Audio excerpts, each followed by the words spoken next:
If you want me, come and find me. I'm tired of running, here I am.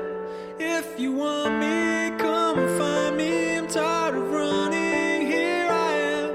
If you want me, come and find me. I'm tired of running, here I am. And there's nothing more than this that I could give. Here I am.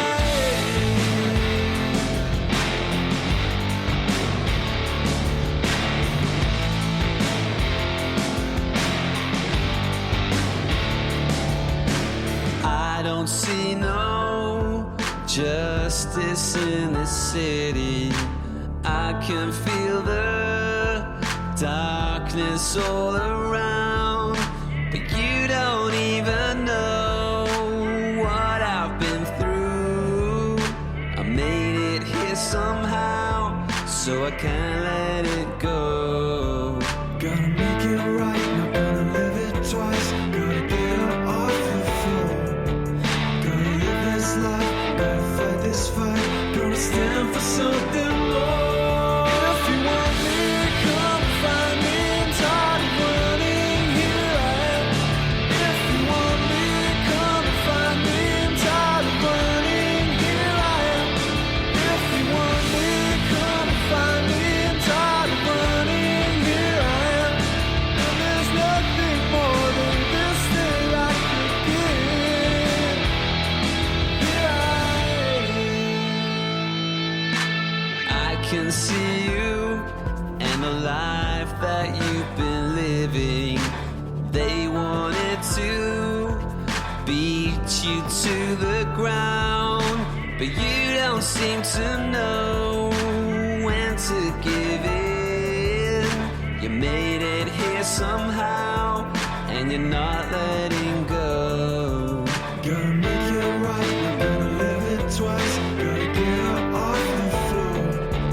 Gotta live this life, gotta fight this fight.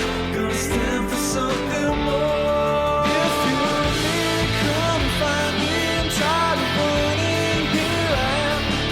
If you want me, come and find me. I'm tired of running, here I am. If you want me, come and find me. I'm tired of running, here I am. And there's nothing more than this that I could give.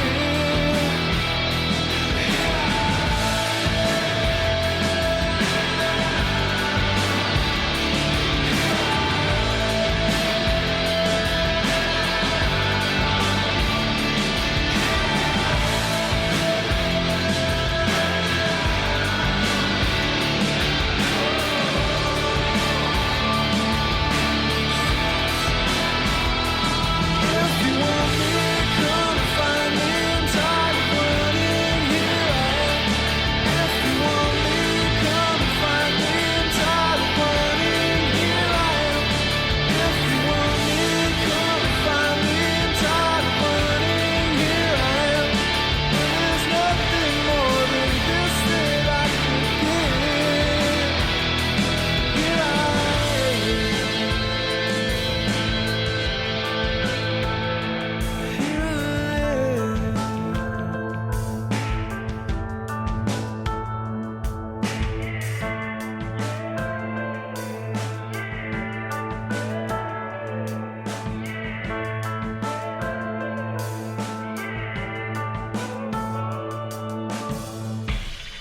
Hi, I'm Tom Ingram and you're listening to Downforce Radio. Hi, I'm Jake Villeneuve. You're listening to Downforce Radio. Hi, I'm Bruno Senna. You're listening to Downforce Radio. Hi, I'm Chris Hoy, and you're listening to Downforce Radio. Hi, I'm Landon Norris, and you're listening to Downforce Radio. There is no terrible way to win. There is only winning. Let me drive.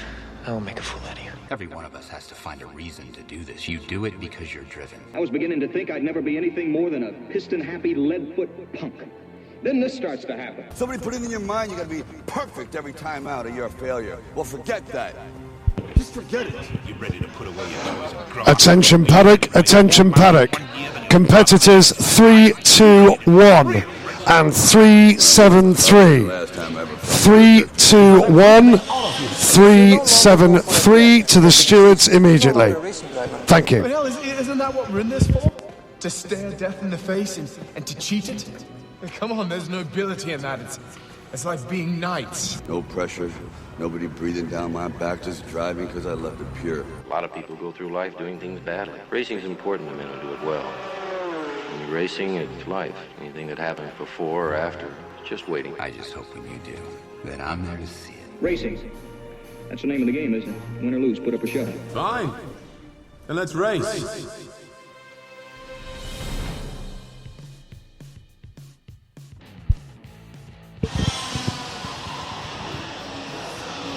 Good morning, everybody. Today is the day. It's race day at Dubai Kartdrome, and it's the 2019 Dubai O-Plate. Good morning, everybody. Jake Sanson here, trackside for the biggest international karting event in the Middle East. And this is going to be an absolutely fantastic day of race action with multiple classes to come in the Army cadets, rookies, juniors, seniors, masters, shifters and veterans. And we'll also, of course, have the Saudi World Series to battle with over the course of the day. Plenty of race action, lots of top talent, not just from here in the Middle East, but all over Europe and the international Americas and into Asia and Australasia as well. It's going to be a really fantastic day at the office. Plenty of great action on the way. We've also got a very interesting factor today compared to a few days past. It's a lot cooler than it has been over the last few days. We had temperatures of about 26, 27 degrees over the last few days. Today, it's significantly colder than that, about 21, 22 air temperature, but the winds have really picked up. Crosswinds are going to be a very interesting factor over the course of the day. The last warm-up session is just coming to a close, and then we can crack straight on with the first race of the day. And that is going to be our pre-finals run-through. We will start with the shifters and veterans, moving on into the cadets and rookies. Senior and master will come next, and then the juniors will follow. And then, of course, we'll have the first action all weekend on track from the Saudi World Series. It's the Arrive and Drive Championship, where all participating circuits qualify. And there is some absolutely fantastic opportunities to race anywhere you like. You don't have to own the kart. You don't even have to own your own race gear. You turn up to the participating circuit and you race. It is going to be absolutely fantastic.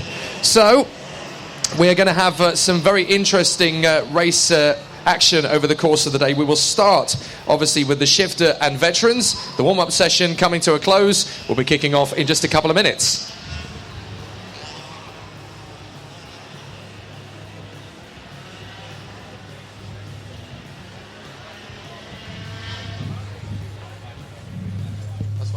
So the battle is going to get underway very soon indeed. We will start, as we mentioned, with the shifters and veterans. It's been a very intriguing weekend in their category so far. 3 races out of 3 have been, well, not necessarily dominated by Alessandro Stoller, the Italian, but he's definitely been able to get the best of the draw over the first 3 heats yesterday. He really made good use of some lightning starts. He got pole position. He wasn't always the fastest off the grid. Tony Hogg was able to outdrag him on at least 2 of the 3 occasions, but Alessandro Stoller was always able, within the first 2 laps, to get himself back up to the front, and he has not lost the lead since then. Joining him on the front row of the starting grid for the pre-final is going to be Saeed Al-Ali, who has been incredibly consistent over the course of the 3 races, never outside the top 3, and always pushing on for a good show. So I have a feeling he's going to be very much in contention for a good one again. Tony Hogg, fast in qualifying, was on the front row. He's a lightning man at the start. The difficulty he's going to have is he'll be directly behind Alessandro Stoller on the starting grid for the pre-final, and Sturra's not been perfect at starts. So Tony Hogg needs to have not only a lightning getaway, but to have lightning reflexes to drive around a potentially lackadaisical Alessandro Stoller off the line. So Tony Hogg could get a perfect getaway and actually really impede Sturra's chances of the victory, but he's got to get the perfect start off the line. 4th on the grid is Hamda Al-Kubaisi, one of the 2 sisters who have been ripping up the Middle Eastern kart circuits over the last few years and making them their own.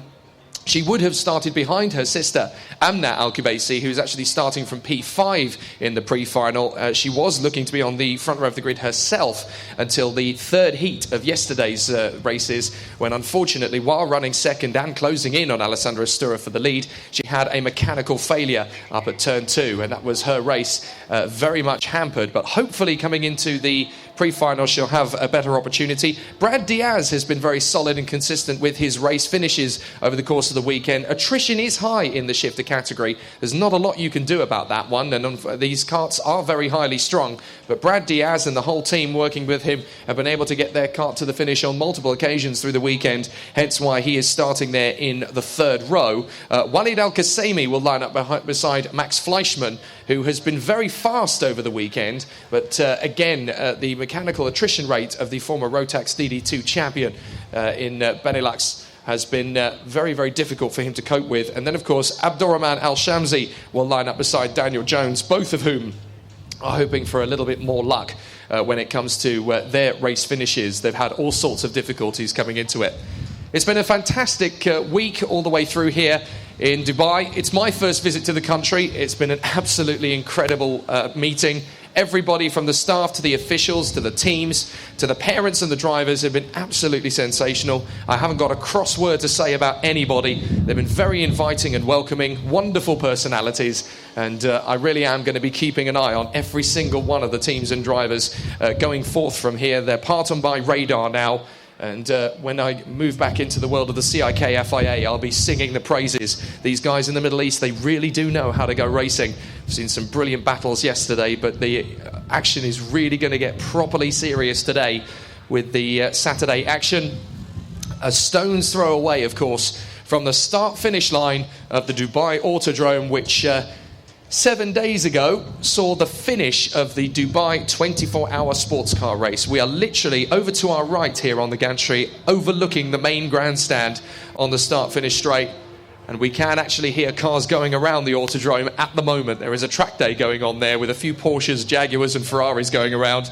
And it's going to be really awesome to have that backdrop when the karts come out for race action. We are getting underway very shortly indeed. 14 laps to run of this pre-final for shifters and veterans, and it may not have the biggest of grids, but it's definitely got incredible talent within it. And the thing about gearbox racing is that it's ridiculously physical. It's so intense as a driver, particularly on a circuit like this. As we've mentioned before a couple of times over the weekend, if you've been listening, the main straight, you're only really on the throttle for a maximum in the shifter karts of about 4 seconds. So you don't get a massive build-up of speed before you're throwing your weight into the next corner. It is very difficult, and it's very, very physical for drivers.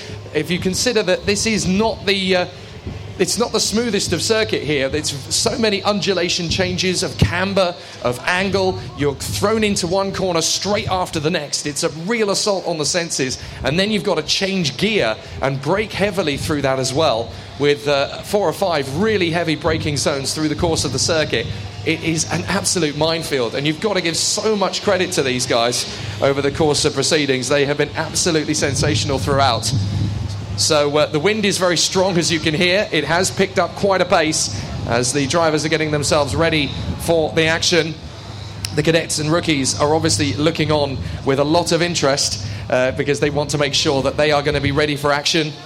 And I have a feeling this is going to be a very busy day at the office for everybody. Everybody wants to come out fighting from the off. And in the gearbox category, the pre-final is about to get underway. Alessandro Sturra on pole position. Saeed Al-Ali in second. Tony Hogg is third from Hamder Al-Kubaisi, Amner Al-Kubaisi and Brad Diaz. Then Walid Al-Qasemi, Max Fleischmann, Abdurrahman Al-Shamsi and Daniel Jones. The karts are on the starting grid now, and they are coming into their final positions. When the lights go out, we're racing for the pre-final. This is the last race but one for the X30 shifters and veterans today, and this could decide the form book for the final. The revs rise and we're getting ready for action, and we are away racing now, and it's a perfect start for Sturra.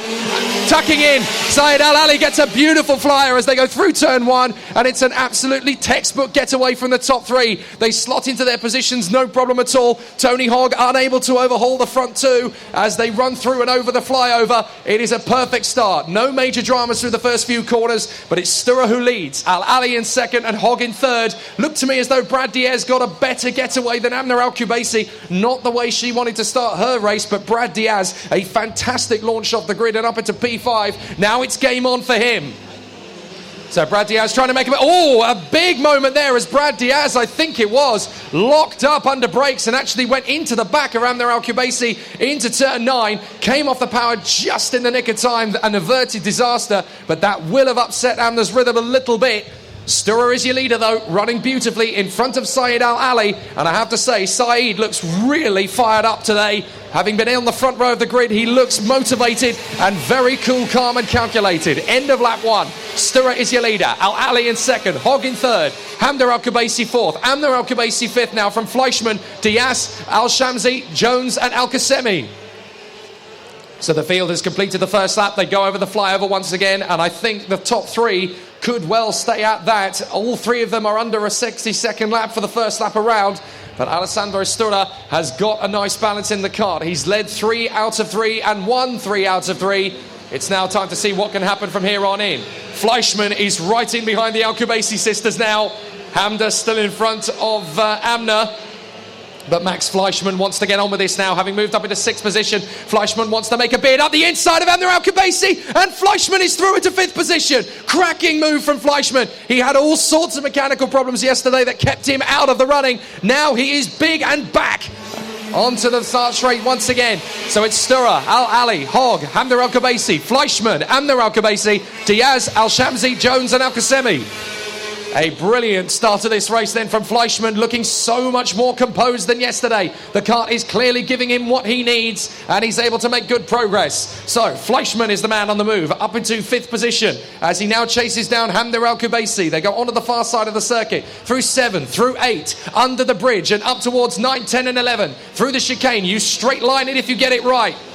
Fleischmann is all over the back of Hamda Al-Kubaisi in exactly the same place. I have a feeling he's going to make the move. Out through 12, chasing after Saeed Ali and Anthony Hogg, but I have the feeling that Fleischmann is motivated in behind. Hamda Al-Kubaisi goes for the move again and gets the move again. Up to 4th position goes Fleischmann, the same place as last time, and Hamda Al-Kubaisi gets the move on Hamda just 1 corner later into 14, the left-hander. Very nicely done. So 2 moves in 2 corners. Stura, Al Ali, Hogg, Fleischmann, Hamda Al-Kubaisi, Diaz, Al-Shamsi, Jones and Al-Qasemi. But the man who is really worth a watch at the moment is Max Fleischmann. The kart is finally playing ball, and he is able to get the most out of it today. Up into P4, starting to chase after Tony Hogg. Here's your leader, Alessandro Stura, underneath the bridge and up towards 9 and 10. Through he comes. There is Saeed Al Ali, and Fleischmann is absolutely rapid on the back of Tony Hogg. He's all over the back of him as he gets into the braking zone for 9. And I have a feeling he's going to make the same move again. Fleischmann is going to be there, ready to pounce. Tony Hogg's not going to give him the space. He's not close enough to dive into 14 or into 13 even. They come through the final few corners, but Fleischmann looks very fired up here, wants to get into the top 3. He's a dark horse for the victory now. He really is flying. Up to the first corner, not able to chuck it up the inside of Tony Hogg yet, but he's got time. All he needs to do is put himself in a good position for the pre-final, and he can get himself right back into contention. But so far, Max Fleischmann has put a spanner in the works of the Al-Kubaisi sisters. Stura is your leader, Al Ali 2nd, Hogg 3rd, Fleischmann 4th. And Fleischmann is definitely pushing it. He wants to get that top 3 starting point for the final later. Into the S's goes Stura, plenty of speed and time. Fleischmann is now edging Hogg towards Al Ali. It could be any one of these 3 that gets 2nd position, the way things are currently moving. Out through 12. Down the back straight, watch for Hogg. He might make the move on Al Ali. He is going to go for it up the inside of the hairpin, but Al Ali's resisting. Hogg is going to go side by side. Al Ali's going to make sure he doesn't get there. Fleischmann's trying to come to the outside, and it's tightened up between all 4 of them. Out of the final corner, nothing changes in terms of position, but now it's game on. Fleischmann's going to have a crack at Hogg into turn 1. Now he's going to make the move through 2. Fleischmann commits to the move. He's there. Fleischmann into 3rd, and Hamda Al-Kubaisi tries to dive for Hogg. Can't quite make it stick. Hogg gets her back on the inside of 3. Oh, beautiful from Fleischmann. He absolutely committed to the move there on the inside through turn 1 and finished it in 2. Tightens up and up into 3rd position. Stura still your leader, but it's a long way back now to 2nd place. Al Ali is there. Fleischmann in 3rd. Hamda Al-Kubaisi tries to go for Hogg, has to bail out of the move and nearly loses out to Hamda. Wow, it's getting pretty tight in the top 6 now as they battle away for position. This is getting ever so edgy. They run down the back straight. Hamda Al-Kubaisi now needing to do some work to close back up to Tony Hogg. Fleischmann, meanwhile, wants a piece of Saeed Al Ali. Alessandro Stura leads. Saeed Al Ali in 2nd. Tony Hogg is no longer 3rd. That's now Max Fleischmann. Hogg is 4th. Hamda Al-Kubaisi is 5th. Hamda Al-Kubaisi 6th. Then it's Diaz, Al-Shamsi, Jones and Al-Qasemi. And only Al-Qasemi is out of the race at the moment with mechanical problems. So it's not quite as strong a start as he wanted. He will have to start the final, unfortunately, from the back of the grid. But Max Fleischmann is absolutely rocketing through this field. He still has a chance and time to go to get after the man in second place, Saeed Al-Ali. There are 8 laps to go, so he has still got plenty to do. Meanwhile, Amner Al-Kubaisi has dropped back a little bit from Tony Hogg as he tries to close up on the podium runners too. Sturrock is on his own, having an absolute fairy tale in the lead of the race. Al-Ali in second. Third is still Max Fleischmann, but he's gaining ground big style. So Fleischmann, with 7 laps to go, has a genuine chance to get into second position. So Saeed Al-Ali in second place. Third is Fleischmann. Then it's Hogg and the Al-Kubaisi sisters. Amner in front of Hamda. Still Brad Diaz 7th from Al-Shamsi and Jones.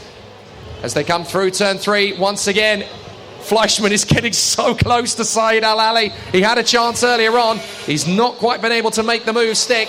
But with half of the race done and half to go, he genuinely has a chance now. And he will be making it absolutely an honest move. In through 9 and 10, Sturrock's got plenty of speed and pace, and he's got the gap to the guys behind. But second and third, it's Saeed Al-Ali versus the man in third, Max Fleischmann. And this time he's close enough to have a go into 13. He'll go down the back straight. He might want to make the move into the hairpin. He's not quite close enough yet. He's going to have to wait for the opportune moment. One more lap, and I think he's going to be there. He's still hovering all over the back of Saeed Al-Ali. He is causing him a bit of a roadblock at the moment as they come out of the final corner. Fleischmann's really pushing it as they come down the main straight. He might have another counter-attack into turn 1. He's not close enough. He needs to wait for his moment. Third position on the starting grid for the final would be pretty special for Fleischmann. But if he can keep it together, this is going beautifully. So Fleischmann still all over the back of Saeed Al-Ali as he goes for the rope maneuver. Sturrock is 5 seconds clear. The Italians still running well as they come underneath the bridge. Looking good into turn 9, through to turn 10 as well. Second position, it's still Saeed Al-Ali, but not by much. Fleischmann is all over the back of him as they come through. And that is Amner Al-Kubaisi closing up on Tony Hogg behind as well. 4th and 5th, those two. This could be the chance for Fleischmann. Out to the hairpin. He is a lot closer. Down to the hairpin. Not quite yet. Wait for the last lap if you're going to get that opportunity. The thing is, the CRG car does have an awful lot of speed in a straight line, and that's not quite giving enough of an opportunity to Fleischmann just yet. So the CRG car still going well for Saeed Al-Ali. 4th place for Hogg, 5th place for Amner Al-Kubaisi, 6th for Sister Hamda, then Diaz, Al-Shamsi and Jones still running strong. The difficulty here is that it's such a twisting and tight circuit that Fleischmann's just not quite able to get the muster over Saeed Al-Ali. He found the Al-Kubaisi sisters fairly easy to deal with early on, but now Saeed Al-Ali is proving to be quite the opponent. Through the S's goes Sturrock. Underneath the bridge comes the second place battle. Saeed Al-Ali still in front of Fleischmann. Tony Hogg is now really starting to get away from the Al-Kubaisi sisters. And so Tony Hogg may still become a factor in the top 3. It's a long race, you don't forget that. Down the back straight. Fleischmann not quite as close to Saeed Al-Ali as he was a couple of laps ago.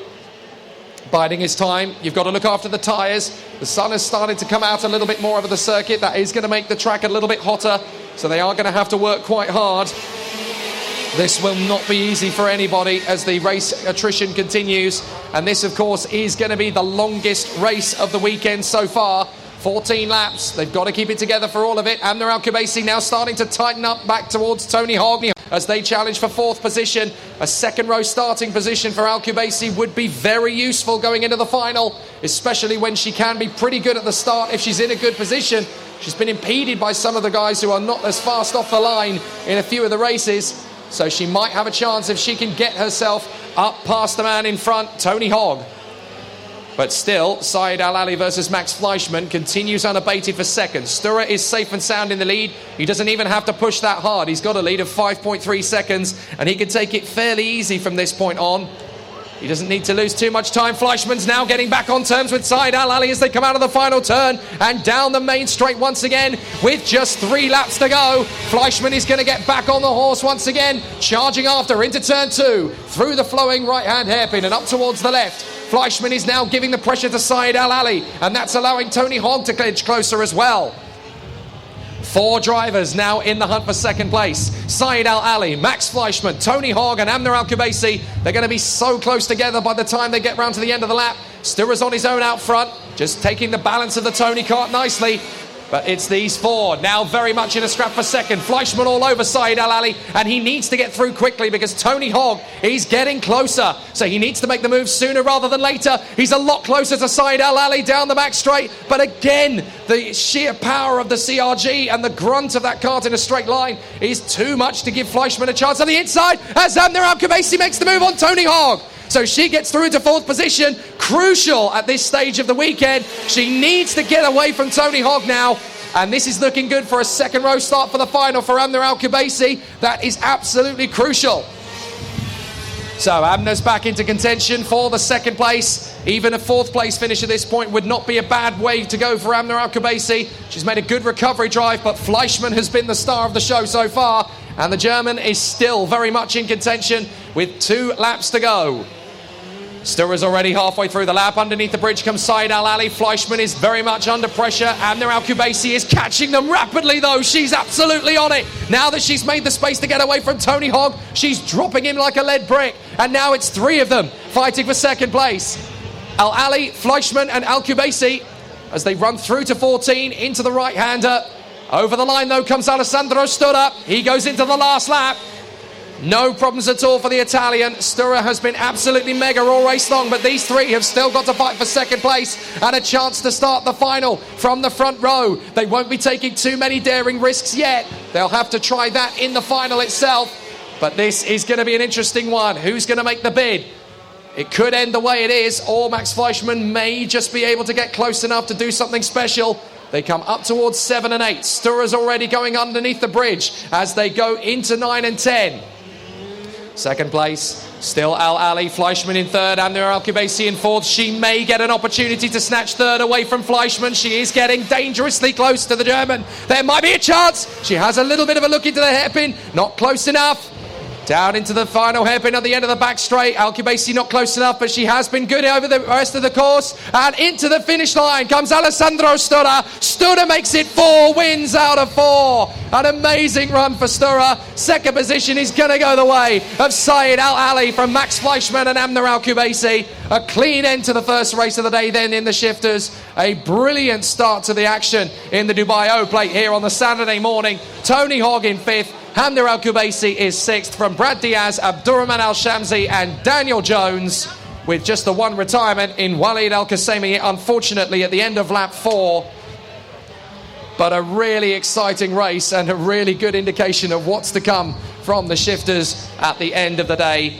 Alessandro Sturra unbeaten so far in the Dubai O Plate weekend, but there is so much coming. The final is going to be absolutely electric as the drivers give their best. That's when they'll be taking the big risks. That's when they'll go for the moves they wouldn't have made in the first 4 races. But what a drive back from Fleischmann and Amner Al-Kubaisi. They put themselves into prime position now on the second row of the grid.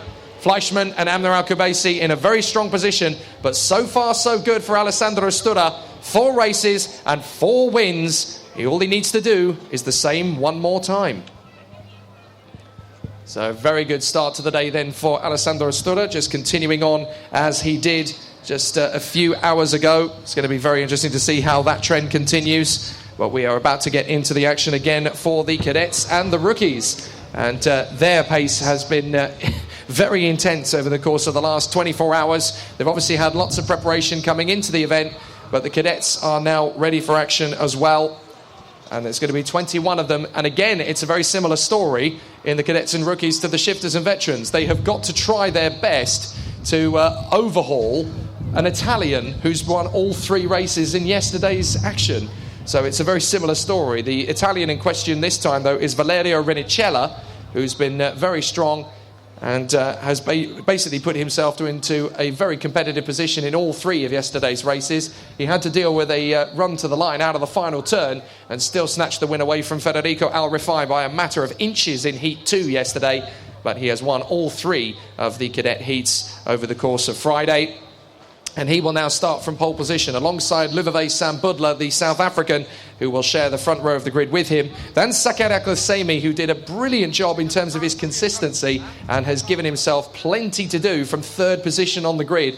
It's going to be really interesting to see how well he goes. Ben Wade will start from fourth position. Again, solid consistency from Ben. He's never really been out of the top 6 zone, and it's been really impressive to see him make his progress through the field. Max Dexter and Harry Hannam will share the third row of the grid, and again, that's been really impressive to see Harry, over the course of yesterday, charge his way through, having had an exclusion from qualifying for a technical infringement.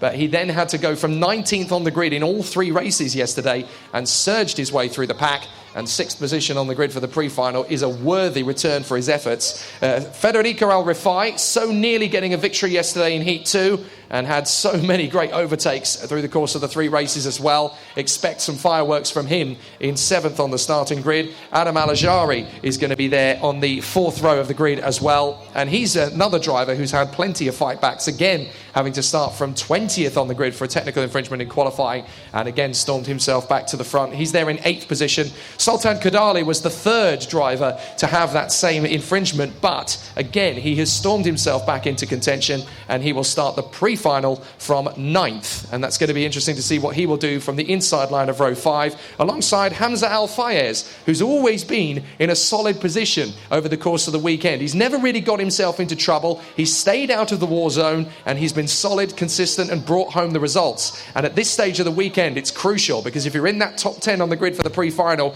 you stand a very good chance indeed. So well done to Hamza Al Fayez, put himself in the right place at the right time.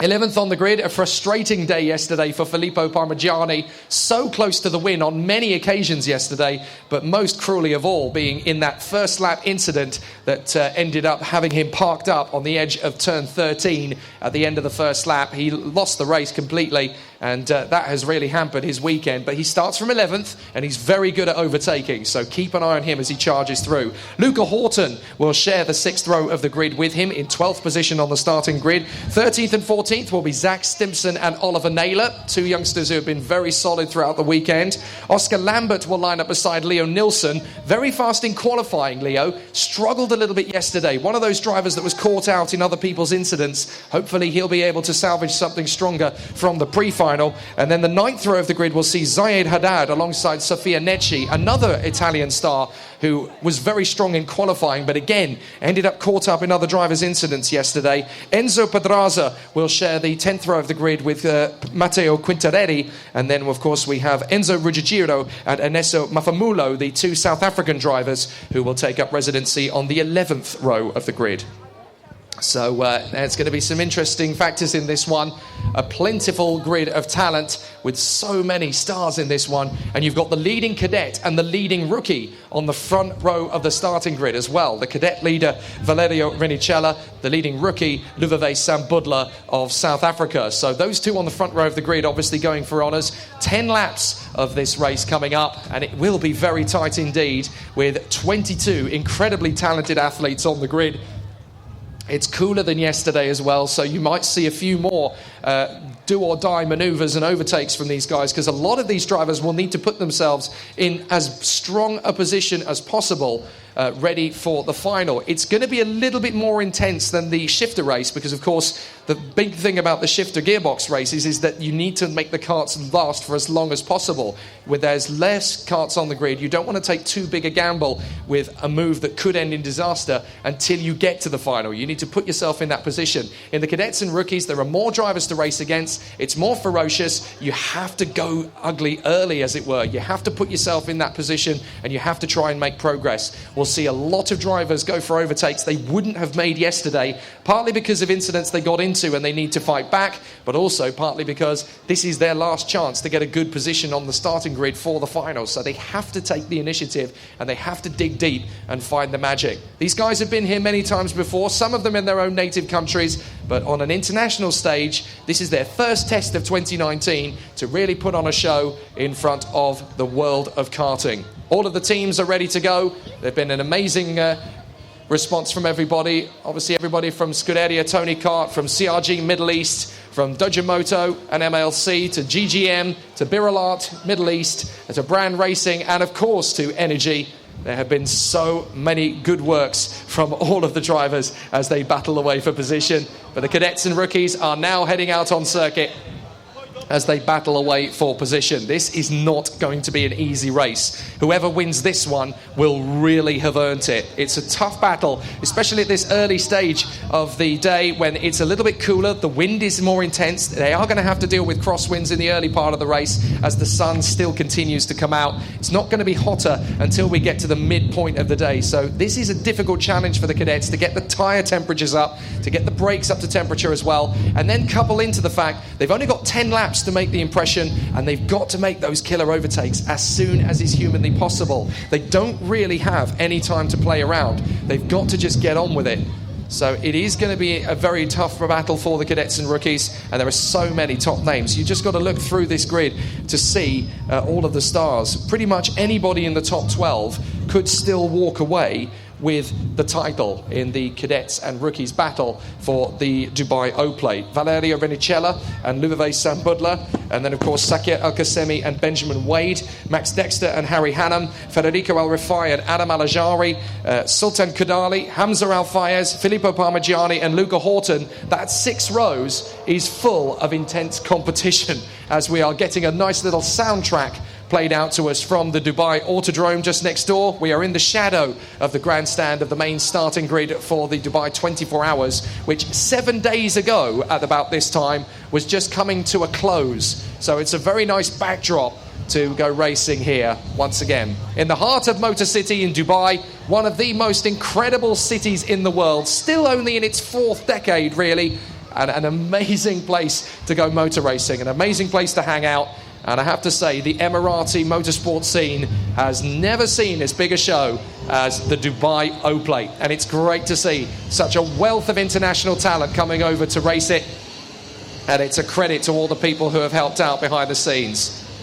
So the karts, as you can hear in the background, are obviously on their rolling lap. For those who are listening, wherever you are via Downforce UK, welcome to you. You haven't missed too much, just the Shifter Pre-Final. You can listen back to all the action from the weekend as well via the Spreaker app on Downforce UK. Just find it on Facebook or Twitter or Instagram and you'll get the links. But here they are coming to their tram lines now. Renicella and Sambudla, Al-Qasemi and Wade, Dexter and Hannam, Al-Rifai and Al-Ajari, Kadali and Al-Fayez, Parmigiani, Horton, Stimpson, Naylor, Lambert, Nilsson, Haddad, Netchi, Pedraza, Quintarelli, and at the back we have the 2 South Africans, Mufamulu and Ruggiero. They are engine revs rise. We're getting ready for the racing, and it's a beautiful start from the front.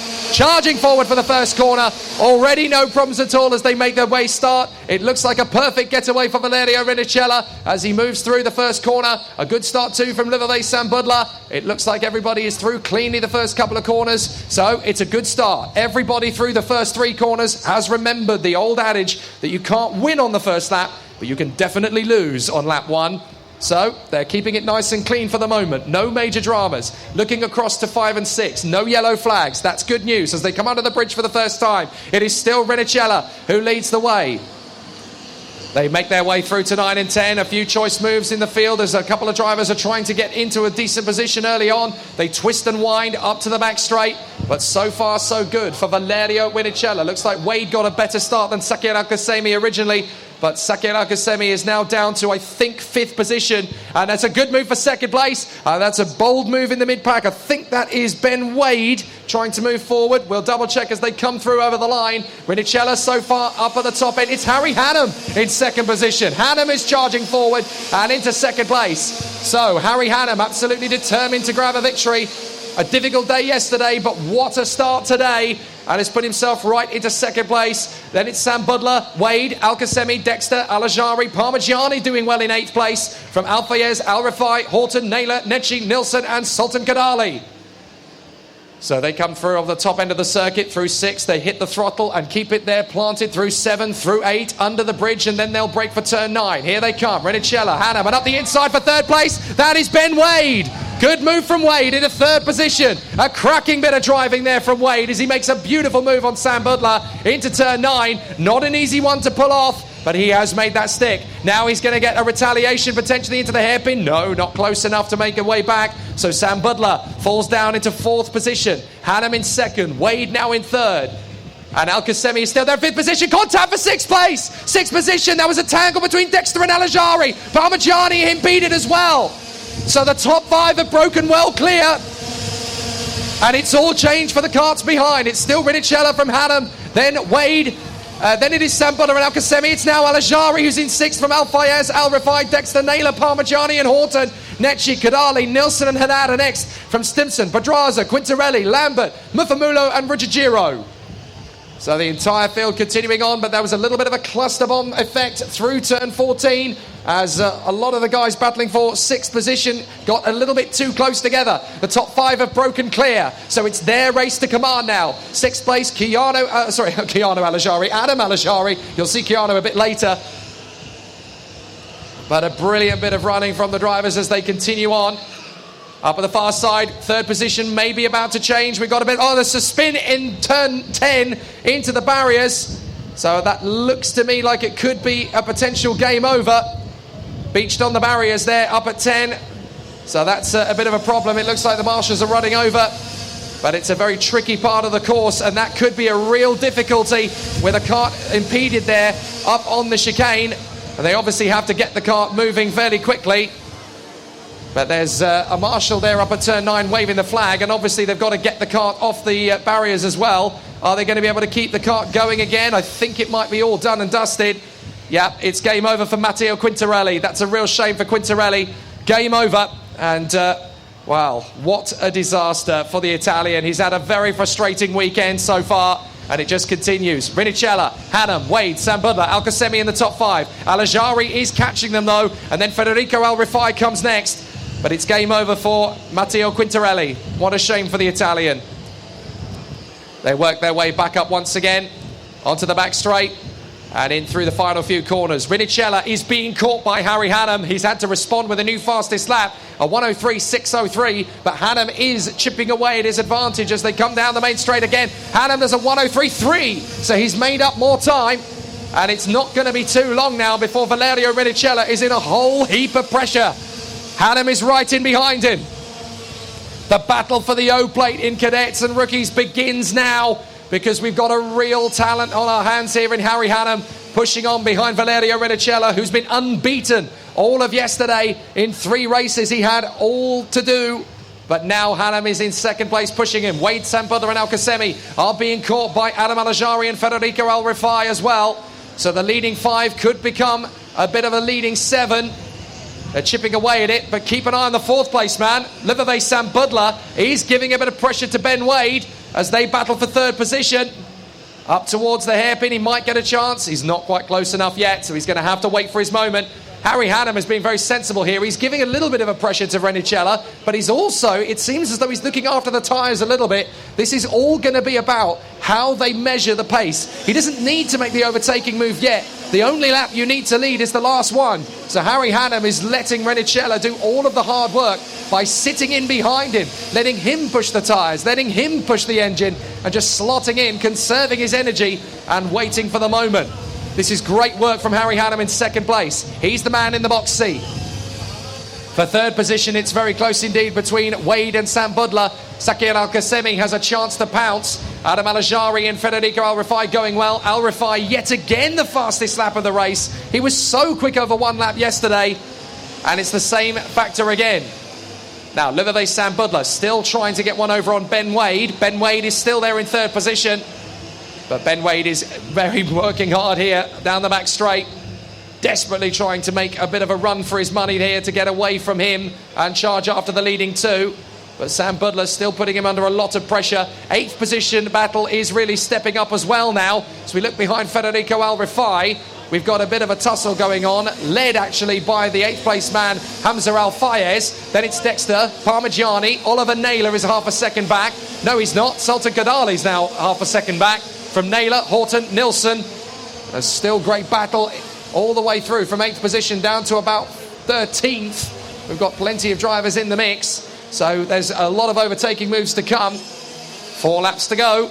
Out in front, Rinicella has got pressure from Harry Hannam, who sets another new fastest lap. A 62.9 this time. 102.973. So Hannam is just making sure he's close enough to Rinicella when the last lap board comes out. Liverpool Sam Butler's getting very heated behind the third place man, Benjamin Wade. Wade is still in third position for the moment as they go down the back straight, but Sam Butler's getting very frustrated, sat there in P4. He wants to come through. Fifth position, still Sakiel Al-Qasemi on the Birol Arch chassis, trying to work his way through. As a move there for ninth position, I think that's Parmigiani. Parmigiani getting the move there on Max Dexter, in behind Hamza Al-Fayez. So a good move into 15 there to get the move finished up. So that is a very good bit of driving there from Parmigiani, who gets himself back into ninth position. Now he just needs to get his head down and get moving. Good remove from Parmigiani. Still a way to go. 3 laps left. And Rinicella is only 0.4 of a second ahead of Harry Hannam. He's going to have to work as hard as he did in Heat 2. And there might still be the killer move from Harry Hannam, the Energy team, on tenterhooks as they watch to see how Rinicella is going to get that deadlock down. And Sakiel Al-Qasemi is still all over the back of the 3 and 4 carts, Wade and Sam Butler. In fact, Al-Qasemi has actually got the gap down quite considerably now. So it's a 3-way fight for third again. Federico Al-Rifai, meanwhile, has closed up on the man in 6th position, just a few kart lengths in front of him now. So 6th position will definitely be fought between Federico Al-Rifai and the man ahead, Adam Al-Ajari. With Sam Butler still looking to win the rookie category, but only 2 places back is Adam Al-Ajari. So there's still plenty of chance for that to change. Hannam has caught right up to Rinicella, and the timing is perfect with 2 laps to go. He really needed to edge closer, so now it's game time. It is an opportunity in the making now for Harry Hannam as they come over through turns 7 and 8. They will go down the hill underneath the bridge once again, and Harry Hannam is going to have an opportunity on Valerio Rinicella. They might come up to Enzo Riggigiro in the next lap. So it could be an interesting one, but Hannam is gaining massive ground to the race leader, Valerio Rinicella. Surely the move is going to come sooner rather than later now. Al-Rifai closing up on Adam Al-Ajari for 6th position as well. The trio fighting for 3rd position have not changed. They've just got closer. Wade is still there in 3rd. 4th is Sam Butler. 5th is Al-Qasemi.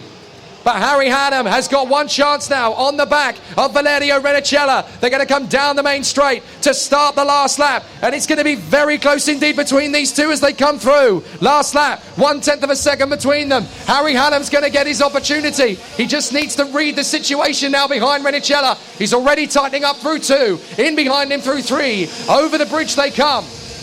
Down towards the braking zone for 4. In through the left-hander, keeping the kart nice and tidy up towards 5. This is going to be an interesting move into 6. Can Harry Hannam get closer? His first chance is surely going to come in front of the balcony, underneath the bridge and into turn 9. He may get an opportunity if he's close enough out of the turn. They come underneath the bridge. Hannam not quite close enough yet, but there's still plenty of time. He is fast through the midsection, so Rinicella may not have this all his own way, but Hannam will be fighting very much for the top step of the podium in the final, so he may not want to take the risk yet. The front row is perfect, so he might keep it. Second position is going to be tough. There's a great battle for 6th as Al-Fayez is caught up to Federico Al-Rifai and going for him in the hairpin. But over the line, it is a victory once again for Valerio Rinicella. He just gets there in front of Harry Hannam with a final lap, the fastest lap of all. And what an effort in 3rd position from Ben Wade, who hangs on in front of Liverpool Sam Butler. And 5th place for Sakiel Al-Qasemi with Adam Al-Ajari in 6th from Federico Al-Rifai, Max Dexter, Filippo Parmigiani and Hamza Al-Fayez getting a moment on the last lap, dropping him back the order. But what a showdown is set up for us now as we go into the final. The front row of the grid is going to be Valerio Rinicella versus Harry Hannam. Bring it on. That's going to be absolutely mega. Ben Wade in 3rd position. He's in a prime position for the final 2. Liverpool Sam Butler in 4th, Sakiel Al-Qasemi 5th, and 6th position, very consistent from Adam Al-Ajari. He's right into the firing line for the final. And then, of course, we have the 2 men just behind Federico Al-Rifai, Max Dexter, Parmigiani and Al-Fayez, then Naylor, Nilsson, Haddad, Kodali, Stimson, Necci, Horton, Pedraza, then Mufamolo, Lambert and Riggigiro, who unfortunately retired from the race before the finish. Matteo Quintarelli, of course, we saw him retiring on the 3rd lap. But what a race we have in prospect for the cadets and rookie final. Anything could happen. Absolutely incredible stuff. Valerio Rinicella will now start from pole position. Unbeaten so far but I get the feeling that Harry Hannam was biding his time. You don't need to win the pre-final, you just need to be in a good position for it, and second place will do nicely. So, the big game is coming later, but that sets us up for an amazing showdown from the front row. It would be spectacular if Harry Hannam could come from 19th on the grid in all three heats yesterday to surge his way forward into a race-winning position in the final later. We'll have that show a little bit later on. Can anybody beat Valerio Menicella? And how will the third-place battle fare between the likes of Ben Wade, Sakir Al-Qasemi and Luvave Sam Budler? Can the South African Sam Budler remain the top rookie? He's done it so far, but there is still quite a way to go. Next up, it is the Senior X30 Pre Final. And of course, the Masters will be there as well. And I caught up with a few of the Senior and Masters category drivers today. One man who's particularly fired up is the leading master, Rami Azam. I caught up with the Canadian a little earlier on today. He says, I am not just going for the Masters win, I'm going for the Senior overall victory as well. Interesting. I really hope he can push for it. I said to him, are you sure it can happen? He said, we may as well try. Good man. I really hope he can do it. It would be pretty special if a master took the victory in the whole race, but he's going to have a mission to do it. Let's be fair. Liam Crystal has been the star class of the Senior X30 grid thus far. A whisker ahead of Joey Hansen over the course of the three heats yesterday. Hansen remaining consistent throughout. Pole position in original qualifying from Joey Hansen. But it will be very interesting to see how things work out.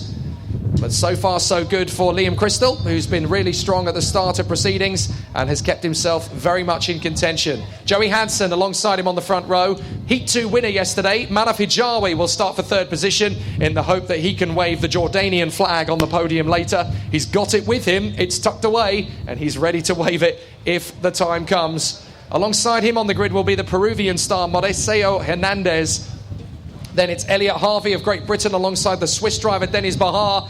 Leroy Jagassar will line up beside Valentino Fritsch on row 4. And then it will be Rami Azam alongside the new senior talent for Brand Racing, who was with them as a junior, of course, Kyle Kumaran. He will line up on the 5th row of the starting grid. It'll be a really interesting challenge from row 5. Just outside the top 10, Jacobo Mazza will be beside Dan Alves. Amir Al-Najjar will be behind Hugo Jid.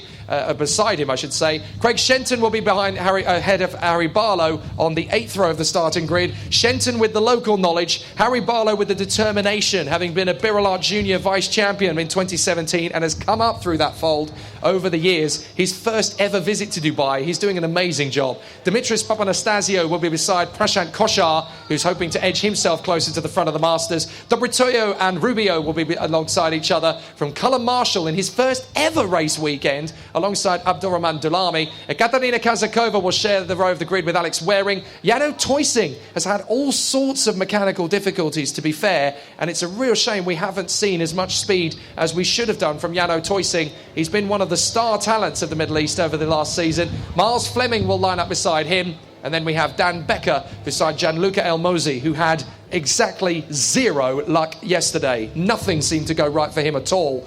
And he could see himself firing his way through the grid pretty rapidly with some great performances. He needs to get his skates on, but if anybody's going to do it, it's going to be Gianluca Elmosi.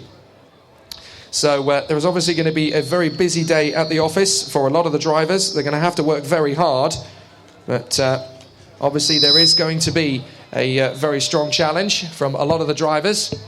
I'm being told that there is going to be one driver in the list today who is not going to be racing, and that's in the junior category. I've been told this morning that the 255, sadly, the Egyptian talent Saif Al-Nagar will not be racing today.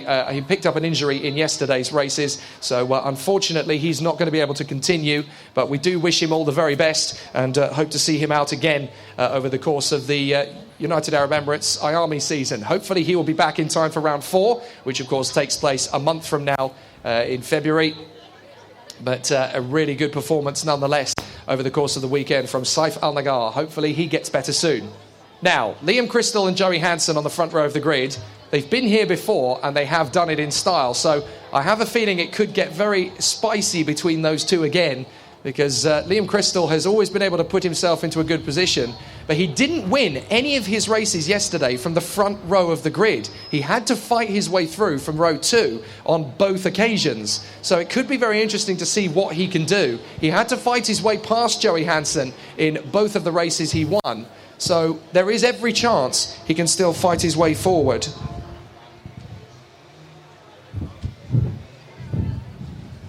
Attention paddock, can we please have driver numbers 153 and 123 to the stewards? And can we also have treble 1 and 150? So that's 153, 123, 150 and treble 1. Can you make your way to the steward's office immediately, please? 153, 123, 150 and treble 1 to the steward's office immediately, please. Thank you. So the Senior X30 and Master X30 final is coming up. It's going to be a really exciting battle. Very, very close call this will be. And it's all about how Liam Crystal can cope with the pressure cooker. The answer is probably very well. He's dealt with this position before in various other categories. But this is obviously going to be a big day at the office for him. The Energy Squad are absolutely determined. They want him to get himself into the Formula 4 car tomorrow. There is a great chance for him to do that. And you never know. It could be the start of something pretty special. It's not just the ticket to the IAME International Finals on offer in the Senior X30. It is also a run in the XL Motorsport FIA Formula 4 car on the circuit that is literally across the road from us, the Dubai Kartdrome. That's what they want to get into. That's where they want their career to progress. And this could be a very special day for anybody.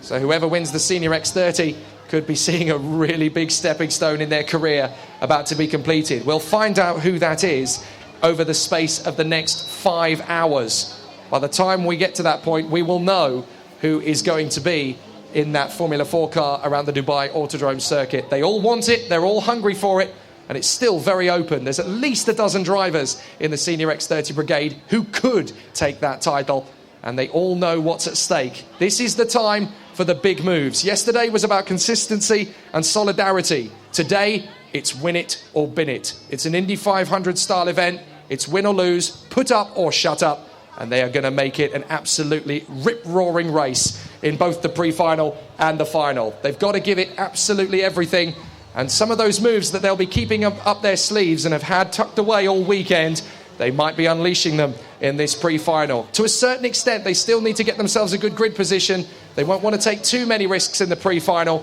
It will be all about the last race. That's when the big guns can really come out. But you've got to get there in the first place. So the tension builds for the pre-final. So many of these drivers have been here before. Some of them have done so in their native countries, but never on an international stage and an event quite as big as this one. But the Dubai O-Plate, the biggest event in the Middle East in the world of karting, it's definitely one that these guys have been thinking about for a long, long time, and they know what's on offer. The winner walks away with a ticket to the IAME International Finals in October and a test drive in the XL Motorsport FIA Formula 4 car around the Dubai Kartdrome next door. There's a lot at stake and a lot of talent on the starting grid to take us there. The tension is palpable now on the main straight. As the sun comes out, the crosswinds seem to have died down a little bit, so that's obviously going to give a bit more speed into the circuit as the tarmac heats up. Here at Dubai, you tend to find that the track temperature will be a good 6 to 7 degrees more than the air temperature.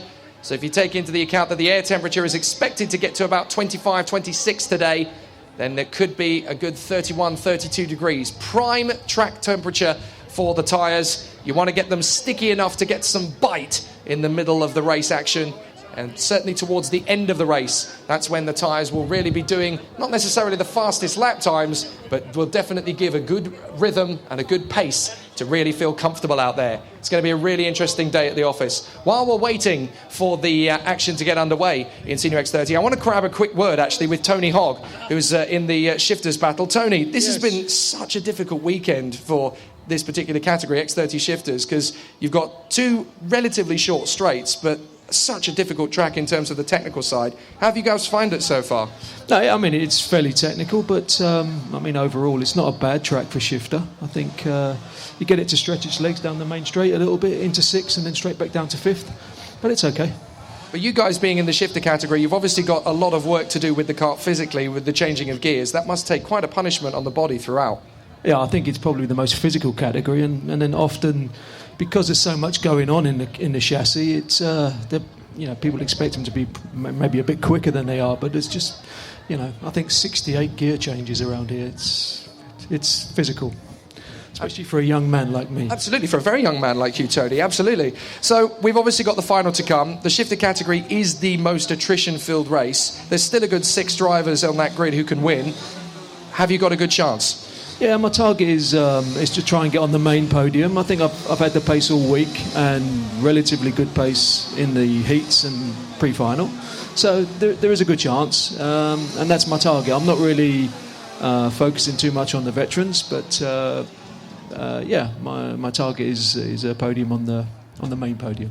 I'm guessing a lot of it in the grand final comes down to the start, because that can really change the factor of the first 4 or 5 laps. You need to get a decent start, and you also need the person in front of you to get a good start. Or you've been very good at the starts this weekend. Yeah, I've cat-like reactions.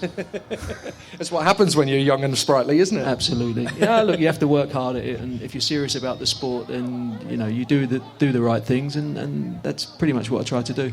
Fantastic. I can't wait for that final later. It's going to be a great one. Thanks, Tony. Good stuff. Brilliant. I'm really excited about that shifter final. I think it's going to be one of the spiciest races of the day. We'll see some amazing action from the drivers a little bit later on. That will be about 1 o'clock local time. If you're listening back home in Europe, in mainland Europe, it is 10 o'clock local time. Of course, in Great Britain, if you're listening, that will be 9 a.m. If you are listening actually back home in the UK live, first of all, congratulations. Secondly, what on earth are you doing up so early? It must be the cold. You can't sleep. Anyway, I recommend a trip to Dubai this time next year. It's going to be an amazing event, this one. As we continue on through the day, the senior X30 and Masters drivers are on their rolling lap. Crystal and Hansen on the front row of the grid from Hijawi and Hernandez. Elliot Harvey and Dennis Bahar from Leroy Jagassar. Valentino Fritsch, Rami Azam and Kyle Kumaran in the top 10.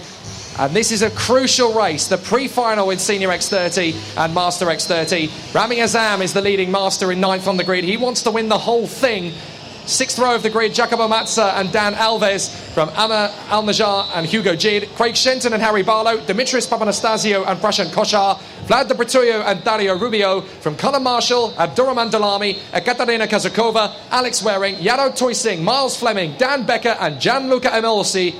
This is going to be a very important race for everybody. A bit of attention is going to be taken on the overtaking moves. A few of them will need to make progress through the field. But a lot of it is about delicacy. You can't put yourself into too vulnerable a position too early on. It looks like we've got somebody out of the pits very late indeed. So they're going to be half a lap down before the race has even begun. But anyway, we are off and away, and it's a perfect start from the front of the grid. Liam Crystal gets a nice getaway into turn 1. An absolutely textbook start. No major difficulties there as he continues to battle his way through. So Liam Crystal has a good advantage as he continues to fight his way over the bridge and up towards turn 4. And there's a spin in turn 1. A spin in turn 3 has gone through there. And we've got somebody towards the front end. Problems at the start. I think they're going to go round again. That's why, because we had that guy towards the back of the grid. Now, who was that down at the tail end, Charlie? I think that was the 345. Who was that at the back end? Waiting now to allow the rest of the field to go. Apologies for the sound interference, by the way. We didn't have this issue yesterday, so hopefully it can be rectified fairly soon. But there are some difficulties now. We're going to try and work on it and get it sorted. So, a very interesting battle awaits us then. I'm glad they've decided to reflag it. I thought I saw a green flag on the timing screen. That's why I was a little bit perplexed about how that's gone. So the difficulty will continue. Sorry, I know I'm a bit loud, guys, but it might need to be facing that way. I think that's where the difficulty comes. It's too close to me, but I need to get a good vantage point. Anyway, Crystal and Hansen, Hijawi and Hernandez, Harvey Bahar, Jagassar, Fritsch, Azam and Kumaran. I think this time we're going to get a good start. This time we do. They charge up to the first corner. And Liam Crystal's got a good start. So too has Manaf Hijawi. Hijawi's broken into second place as they charge up through 3. A cracking start from the Jordanian as he moves up into second position. The field gets cleanly through 2 and 3. And as they run up towards 4 and 5, no major dramas or catastrophes yet on the first lap. No sign of the yellow flags. So it is Crystal who leads. Hijawi in second. And I'm fairly sure that's Joey Hansen, who did tuck in third position as the field continues on its way. Hansen is still there in P3, trying to hang on to it. Dennis Bahar has got an absolute flyer of a getaway and is now there in fourth position as Hijawi takes the lead. Hijawi gets the move into turn 12 and hits the front as they go down the back straight. Manaf Hijawi has gone into the lead beautifully there on Liam Crystal, but Crystal's not done. He prefers to chase than to be chased at the front end of the field, so this could be a great chance for Crystal still. But Hijawi leads the way as they come over the line. Into turn 1, Crystal's going to have another look to come through on the inside of Hijawi. Not close enough. So it's Hijawi from Crystal, Hernandez, Bahar, Hansen, Harvey, Fritsch, Jagasar, Komanan, Azam, Gid, Al-Najjar and Alves. From Shenton, Matza, Dobritiou, Papanastasio, Barlow, Koshar, Rubio, Delome, Kazakova, Marshall, Waring, Toysing, Elmosi and Becker. Looks like Miles Fleming has had a problem of some kind. He is not continuing. He's off on the first lap. That's why he retired up at turn 11. How about this for a freight train? 5 of them in a row. Hijawi in front of Crystal. Hernandez, 4th Bahar, and 5th up the inside comes Hansen. Up to 4th place. Harvey in the GGM carts trying to come through as well. Up to the inside and gets there past Dennis Bahar. Into the hairpin for 13. Hijawi is causing a bit of a trolley train at the moment at the lead of the race as he comes out of the final turn. Hijawi still leads the way, but Crystal, Hernandez, Hansen, Harvey and Bahar are very close in behind. So it's going to be a really strong battle as they continue to charge forward. But we'll see the battle as Crystal tries again to make his impression as they come over the flyover once again. Still pushing on for a big opportunity as they go over the top of the hill. Through 5, through 6, and up towards 7 and 8. They're going to come up through the flat out part of the circuit underneath the bridge. Hijawi just about leading the way from Liam Crystal, but not by much. Crystal swarming all over the back of Hijawi. Hernandez is still there in third position, and up the inside comes Hansen, still hanging on in front of Harvey. Harvey is determined to make his move on the exit. He tries to make his way through, and there's contact in the middle. One of the Dojo Moto cars in trouble. It's a bit of an incident between the two of them in the middle of the circuit. We'll try and figure out who it is. The Dojo Moto car pulling off at the scene of the accident. So that is not going to be a race continuing on for them. Hijawi, Crystal, Hernandez, Harvey and Hansen. Harvey has got through on Hansen at the same time. Both carts are eliminated on the spot. And I think it is going to be Ekaterina Kazakova and Alex Waring. It's Ekaterina Kazakova and she's absolutely devastated. She was making good progress through the field as well. Well, she's going to be absolutely livid. Poor Ekaterina Kazakova. It's not been her weekend. She's had so many mechanical problems, and then to try and make her way through the field. She was doing a great job, had made up several places, and unfortunately, the freight train just got too close together. It's still tightening up in the mid-pack, but unfortunately, both Waring and Kazakova were spat out to the scenery, and Ekaterina Kazakova is unfortunately out of the race and will have to start the final towards the back of the grid with Miles Fleming and Alex Waring. What a shame. So down the main straight again, Hijawi, Crystal, Hernandez, Harvey, the new fastest lap of the race from Elliot Harvey, Hansen, Bahar, Komaran and Jagasar.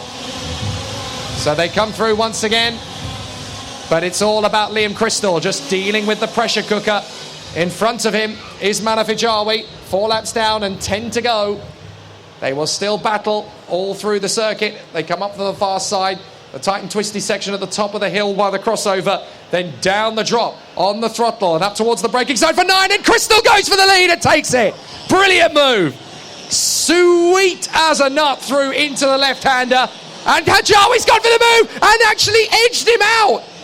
Goodness me, Manaf Hijawi, just a little bit of contact, and that was enough to open up the gap. Nothing particularly ruthless, but it gets the move done, and Harvey now in a third position, past Hernandez. So Hijawi determined to get the lead back from Crystal, just a little bit of a rub, and that was enough to open up the gap. So now Crystal's got to go for it again. Harvey in third place now, moving up in front of Hernandez and Hansen. Bahar, Kumaran in seventh place. So these two battling away, Crystal and Hijawi. They need to watch out because Elliot Harvey is turning up the wick in third place, and he is going to be on them like a lead balloon. Down through the far side of the circuit, up through the throttle. Liam Crystal might want to try again on Manaf Hijawi. Crystal certainly seems to have the straight line speed, but Hijawi has made that kart particularly wide today. Up towards turn 12, through the hairpin. Elliot Harvey is dangerously close to the leaders. Hernandez and Hansen have gone with them. Dennis Bahar is trying to hold off Carl Komaran and Leroy Jagassar, with Hugo Jid and Valentino Fritsch in the top 10, ahead of Amir Al-Najjar, Rami Azam and Craig Shenton. Still great battles through the field. A few drivers trying a few choice manoeuvres. Retirements are Fleming, Waring and Kazakova. But Hijawi still leads, not by much, because Crystal's giving him so much pressure through turns 2 and 3 as they come over the bridge once again.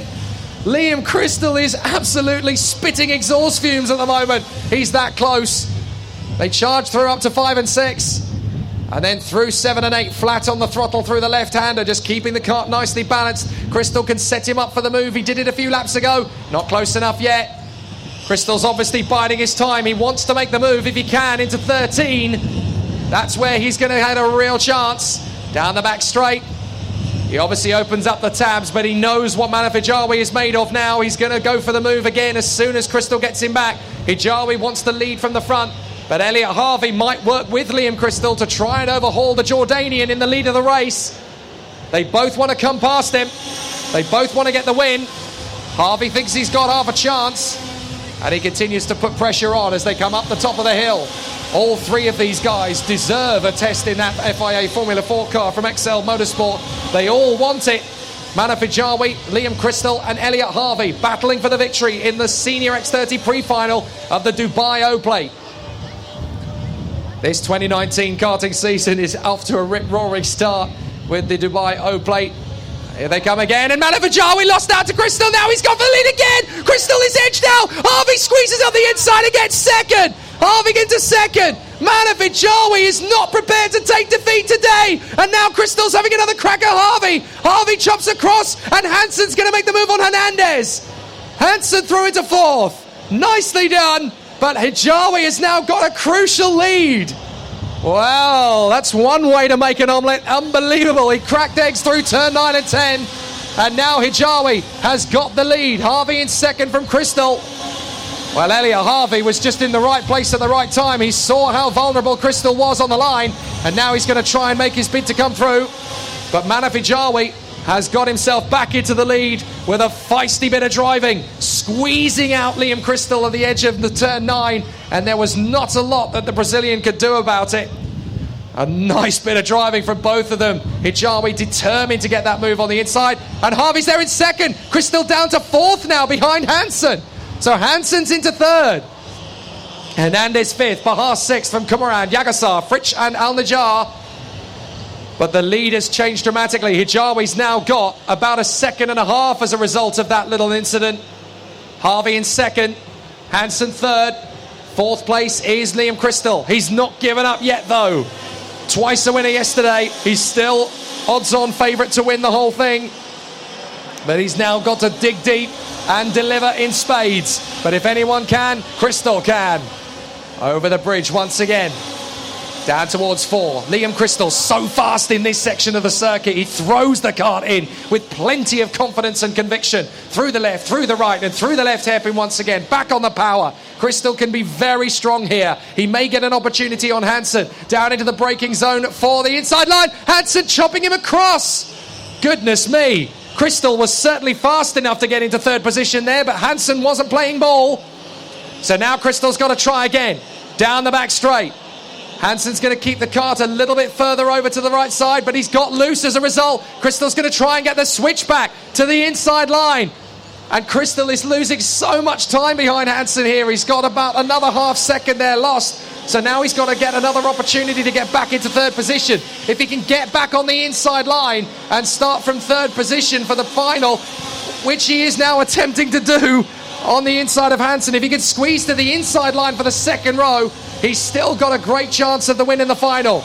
A third place finish would be saving the bacon for Crystal. 4 laps to go. Fastest lap of the race is Elliot Harvey of 56.842. Now in second place. 1.8 seconds back from Manavijawi as Hansen again frustrates Crystal. Hernandez is 5th, but not quite close enough. But their jostling has meant that Bahar and Kumaran have now joined the battle with Leroy Jagassar not far behind. Kumaran makes the move on Bahar.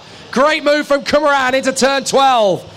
So Kumaran is now into 6th position. The brand racing driver from India has got himself into the top 6. Great fight back from Karl Kumaran. A frustrating day yesterday, but he's now right back in the hunt. Great driving from Kumaran. Bahar 7th, Jagassar, Fritsch, Al-Najjar, Azam, Jid, Alves, Fabrizio and Matza just in front of Harry Barlow and Craig Shenton. Jano Toysen's in the mix as well. And it looks to me as though the battle is continuing up at the sharp end. Crystal making his move. Back up to the front end again. So it's going to be an interesting challenge. Underneath the bridge once again comes Manafijawi. He leads the way into the chicane. Second place Harvey, third place Crystal. Well and truly in command now. Third position would be brilliant from his point of view. He can make a good start from the inside line of the final, and it'll be him versus Hijawi at the front end of the field again. So Crystal has very much got himself back into the hunt for the victory. With a third place finish, he'll start on the inside line for the final. This is a good comeback from Crystal.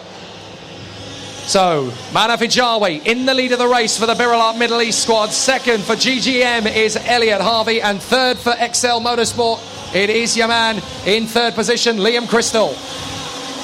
Pushing hard, Joey Hansen in fourth from Hernandez, Kumanad, Bahar, Jagassar, Fritsch and Al-Najjar. Really exciting racing at the sharp end. Just the 3 retirements, Kazakova and Waring tangling on lap 3 and Miles Fleming out on lap 1. Everybody else is still continuing and still on the same lap. Hijawi, Harvey, there's Crystal closing in rapidly.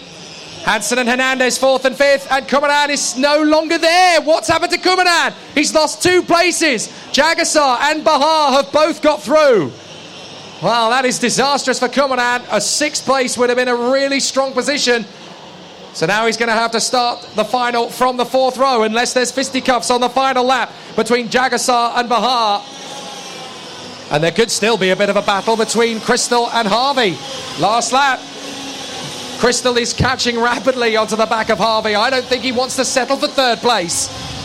He's not quite close enough yet, but if he keeps pushing on this lap, he may get a chance of it. Fastest lap of the race from Crystal. He's done a 56.7. He wants 2nd place if he can't have the win. A front row start would be electric for the final. So Hijawi makes his way through the final few corners of the lap. 1,300 metres of the circuit, and he's already halfway there. Look how quickly Crystal's got on the back of Harvey. Goodness me. He may still have a chance into the last hairpin. Down the back straight. He's not quite close enough. If this race had one more lap, Crystal would certainly have gone for 2nd. He may still get one last chance into the last corner. But for the front end of the field, the victory is going to go to Manafijawi. He'll start the grand final from pole position. Hijawi, a brilliant race. Harvey 2nd from Crystal. Another fastest lap from Crystal at the end. A 56.5. The red mist descends. And if he starts from the inside line of the 2nd row, he's in a good position to fight for the final. Hijawi, Harvey and Crystal in the top 3 from Hansen and Hernandez. Jagassar 6th from Bahar, Kumaran, Fritsch and Amir Al-Najjar. The leading master is still the Canadian Rami Azam. Outside of the top 10 now, but very much in the hunt for the victory. So a very good performance. 11th is Vlad Dobritiou. Hugo Jid is 12th from Rami Azam and Dan Alves. Jacobo Matza and Harry Barlow from Craig Shenton. Jano Toysing, Dimitris Papanastasio and Prashant Koshar from Abdurrahman Dulami, Dan Becker, Dario Rubio, Gianluca Elmozi and Callum Marshall. And then we have Ekaterina Kazakova, Alex Waring and Miles Fleming sadly out of the race. What a dramatic pre-final that was. Absolutely amazing. Manafijawi will be pole position for the grand final. 2 wins apiece for Crystal and Hijawi so far, but they can't both win 3 races. Very interesting final this is going to be. So now we come to the last race before the start of the Saudi World Series Challenge, and that is of course the Junior X30 Pre Final. A very exciting battle. We've seen so many great drivers fight their way for supremacy. So we've got our pole position sitters. Alessandro Stura will be pole position for the grand final in the shifters. It'll be Valerio Rinicella who will be pole position for the cadets race later on. And now it's Manafid Jawi who'll start from pole position for the senior X30. But we still don't know yet who's going to be on pole for the grand final of the junior X30. That race is going to be the next one on the bill. And it's going to be so close. There is a lot to talk about in this field. Jamie Day will start from pole position on home soil. He knows this circuit very well indeed, and he's going to have the challenge right from the off from GGM's Kamal Agar. And those two will be on the front row of the grid in earnest as they battle away for the victory. But last year's winner in the Junior X30 Dubai O-Plate, Konstantin Reich, has fought his way through after a frustrating qualifying session. The Austrian now finds himself in third on the grid on the inside line. He knows how to win this, so he knows how to make a bit of a stink of it. So he will push his way through from the off, no problem at all. Alongside him on the grid, though, will be Kian Shields, whose first trip to Dubai has yielded so much fruit. Second row of the grid, 2 second places, a really strong day over the course of yesterday. And I have a feeling there's going to be more where that came from. From the second row of the grid, he is definitely an underdog for the victory. Suleiman Zanfari, the Moroccan, will be 5th position on the grid, again from the inside line. Suleiman Zanfari of the Biralot Middle East team, I have a feeling he will be really strong again from the straight and narrow. Fought his way through many places yesterday, and I have a very good instinct that he's going to be one of the stars of the show today. Alongside him is going to be Carl Saad, who has been ever increasingly consistent and again puts his cart in the right places at the right times. Abdurrahman Freij has got himself back into contention on the 4th row of the grid after frustrating qualifying. He has worked his magic and made several places. Was talking to him last night. Abdurrahman Freij is very confident for this one. He feels like he's in a good position now, and he's got good rhythm and good pace, so he could well make his way quite a long way up the top 6. Alongside him on the grid is going to be Keanu Alajari, who has done very well over the course of proceedings. And Keanu Alajari is one of those drivers who's going to be a very effective fighting force. That 5th row of the grid will see Alexander Renner on the inside line. Beside him will be Kane Cherian, who again has been a very solid competitor over the course of the weekend. The 6th row of the grid will see Khaled Al-Khaled alongside Khaled Saab, who had a very frustrating day with the Dan Holland Racing team managing him over the course of the weekend. But yesterday was not the best of days. He got caught in several incidents and really needs to fight his way back. The 7th row of the grid is going to see Alice Haynes and Zach Scular go hammer and tongs as they battle away. The French lady and Zach Scular of Australia. And then Patrick De Battista and Anshul Gandhi, the Indian, who had a very frustrating day, was never outside the top 5 in terms of pure pace, but then had difficulties and incidents yesterday and found himself a long way down the order for the pre-final. Watch him fly through the field. Then we'll have Oliver Clough and Andre Uziel, who will be together on the 9th row of the starting grid. Nobody has had more bad luck than the man in 19th on the starting grid. Alfie Rigby was in the top 6 through qualifying and through the pace of the heats yesterday, but 2 incidents that dropped him down the order means that he is going to have to do what he does best: fight through the field with guts and determination. He's done it several times in his career. He won last year's Super 1 Series Honda Cadet Championship and had to make several fights through the field to do so. He's good at it, he does it well, and this is just an opportunity for him to relish overtaking move after overtaking move. He's got nothing to lose now, so from the 19th position on the grid, he can go out there and give it the beans. Alongside him on the grid, another driver in a similar boat, actually, the Frenchman Yanis Maillard, who had a difficult day yesterday and has got to dig deep and find something special. But he has that talent, he has that calibre, and considering he is down in 20th on the grid, he won't be satisfied finishing there at the end of the day's action. There should be a 21st driver on the grid, but unfortunately after an accident in yesterday's race, Saif Al-Nagar, the Egyptian talent, will not be taking up the position on the racetrack over the course of the day, which is a real shame. He had star quality and was never outside the top 10 yesterday. But in terms of the fact that he has been seen by the medical team and they basically advise him not to race, and it could exacerbate the injury he's received, it's a sensible decision but a frustrating one. And no doubt we'll have to see how Saif Al-Nagar bounces back the next time he's out in international competition. We wish him all the best for his recovery, and we hope he gets back out on track very soon indeed. So there will be just 20 of them going to battle for this Junior X30 Pre-Final, but it will be a fascinating battle.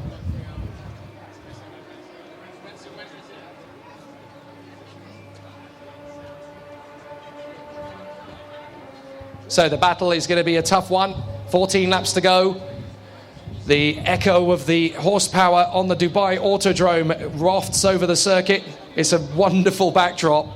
And I have a feeling that several of us, when the day's action is over, is going to pop over and see what's happening over at the Dubai Kartdrome. I get to from the pleasure of my hotel room, actually, from the Radisson Park Inn, who have been very supportive, partnering the event. A massive thank you to everybody who has helped out and assisted to make the event what it is. AR Motors, who have given us some luxury vehicles to provide an amazing backdrop. To everybody at all of the teams, from GGM to Brand Racing to Doja Moto to Birilat Middle East to XL Motorsport to Brand Racing to Scuderia Kart and of course to CRG Middle East. It's been great to have the presence of such fantastic teams based out here in the Middle East. They've really been fantastic and put on a spectacular show. To Tag Heuer, who are, of course, giving out watches to all of the finals winners in the X30 classes. To Racing Developments TRD, who have offered the Shifter champion a running session in their Toyota GT86. Obviously, XL Motorsport are giving the Senior X30 champion a play in their FIA Formula 4 car in the circuit next door. For the guys at GGM, who have contributed an amazing Paralin Cadet chassis, and to IAMI, who have teamed up with them to give an IAMI Works engine to the Bambino champion, who yesterday, of course, was the Indian talent Shonal Kunimal. And he is obviously going to get the benefit of making his debut. The juniors have obviously got an amazing prize from XL Motorsport as well, who have offered to run the Junior X30 champion. The cadet champion, I should say, run the cadet champion in the Andrea Margutti Trophy, or the Industrial Trophy, depending on which they're able to do in their motorsport schedule out in Italy, or if not, a similar European Mini 60 event, which is a very big prize and a great opportunity for the youngsters that are racing here to have a go in the European scene.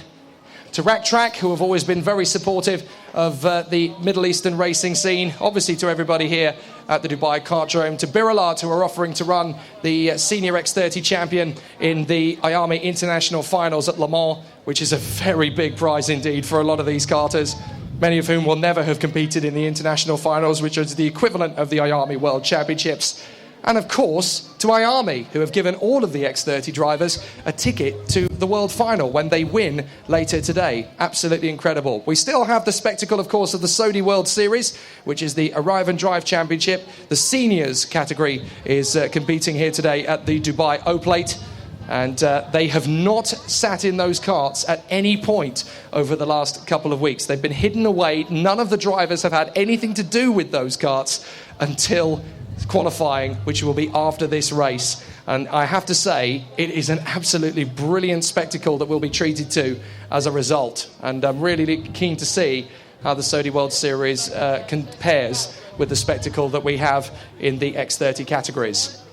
So the juniors are lined up at the exit of the pits, ready to go. Jamie Day and Kamal Agar from Konstantin Reich and Kian Shields, Suleiman Zanfari and Carl Saad in the top six. Any one of those six could end up starting from the front row of the grid in the final. There could be a few drivers starting behind them who may get a chance to charge forward.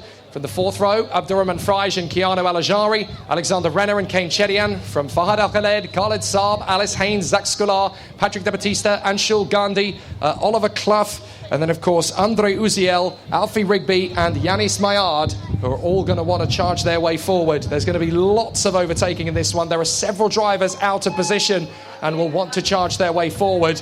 There could be some thrills and spills along the way. Don't forget, there's a lot of overtaking opportunities at this circuit, but it's tough, it's physical, it's incredibly technical. These drivers are going to have to be on their A game from the start. They cannot afford to let up. For some drivers, it's no holds barred and get on with it as they charge their way through the field. For the guys up at the front, it's damage limitation. Try and keep yourself in that top six and give yourself the best possible opportunity.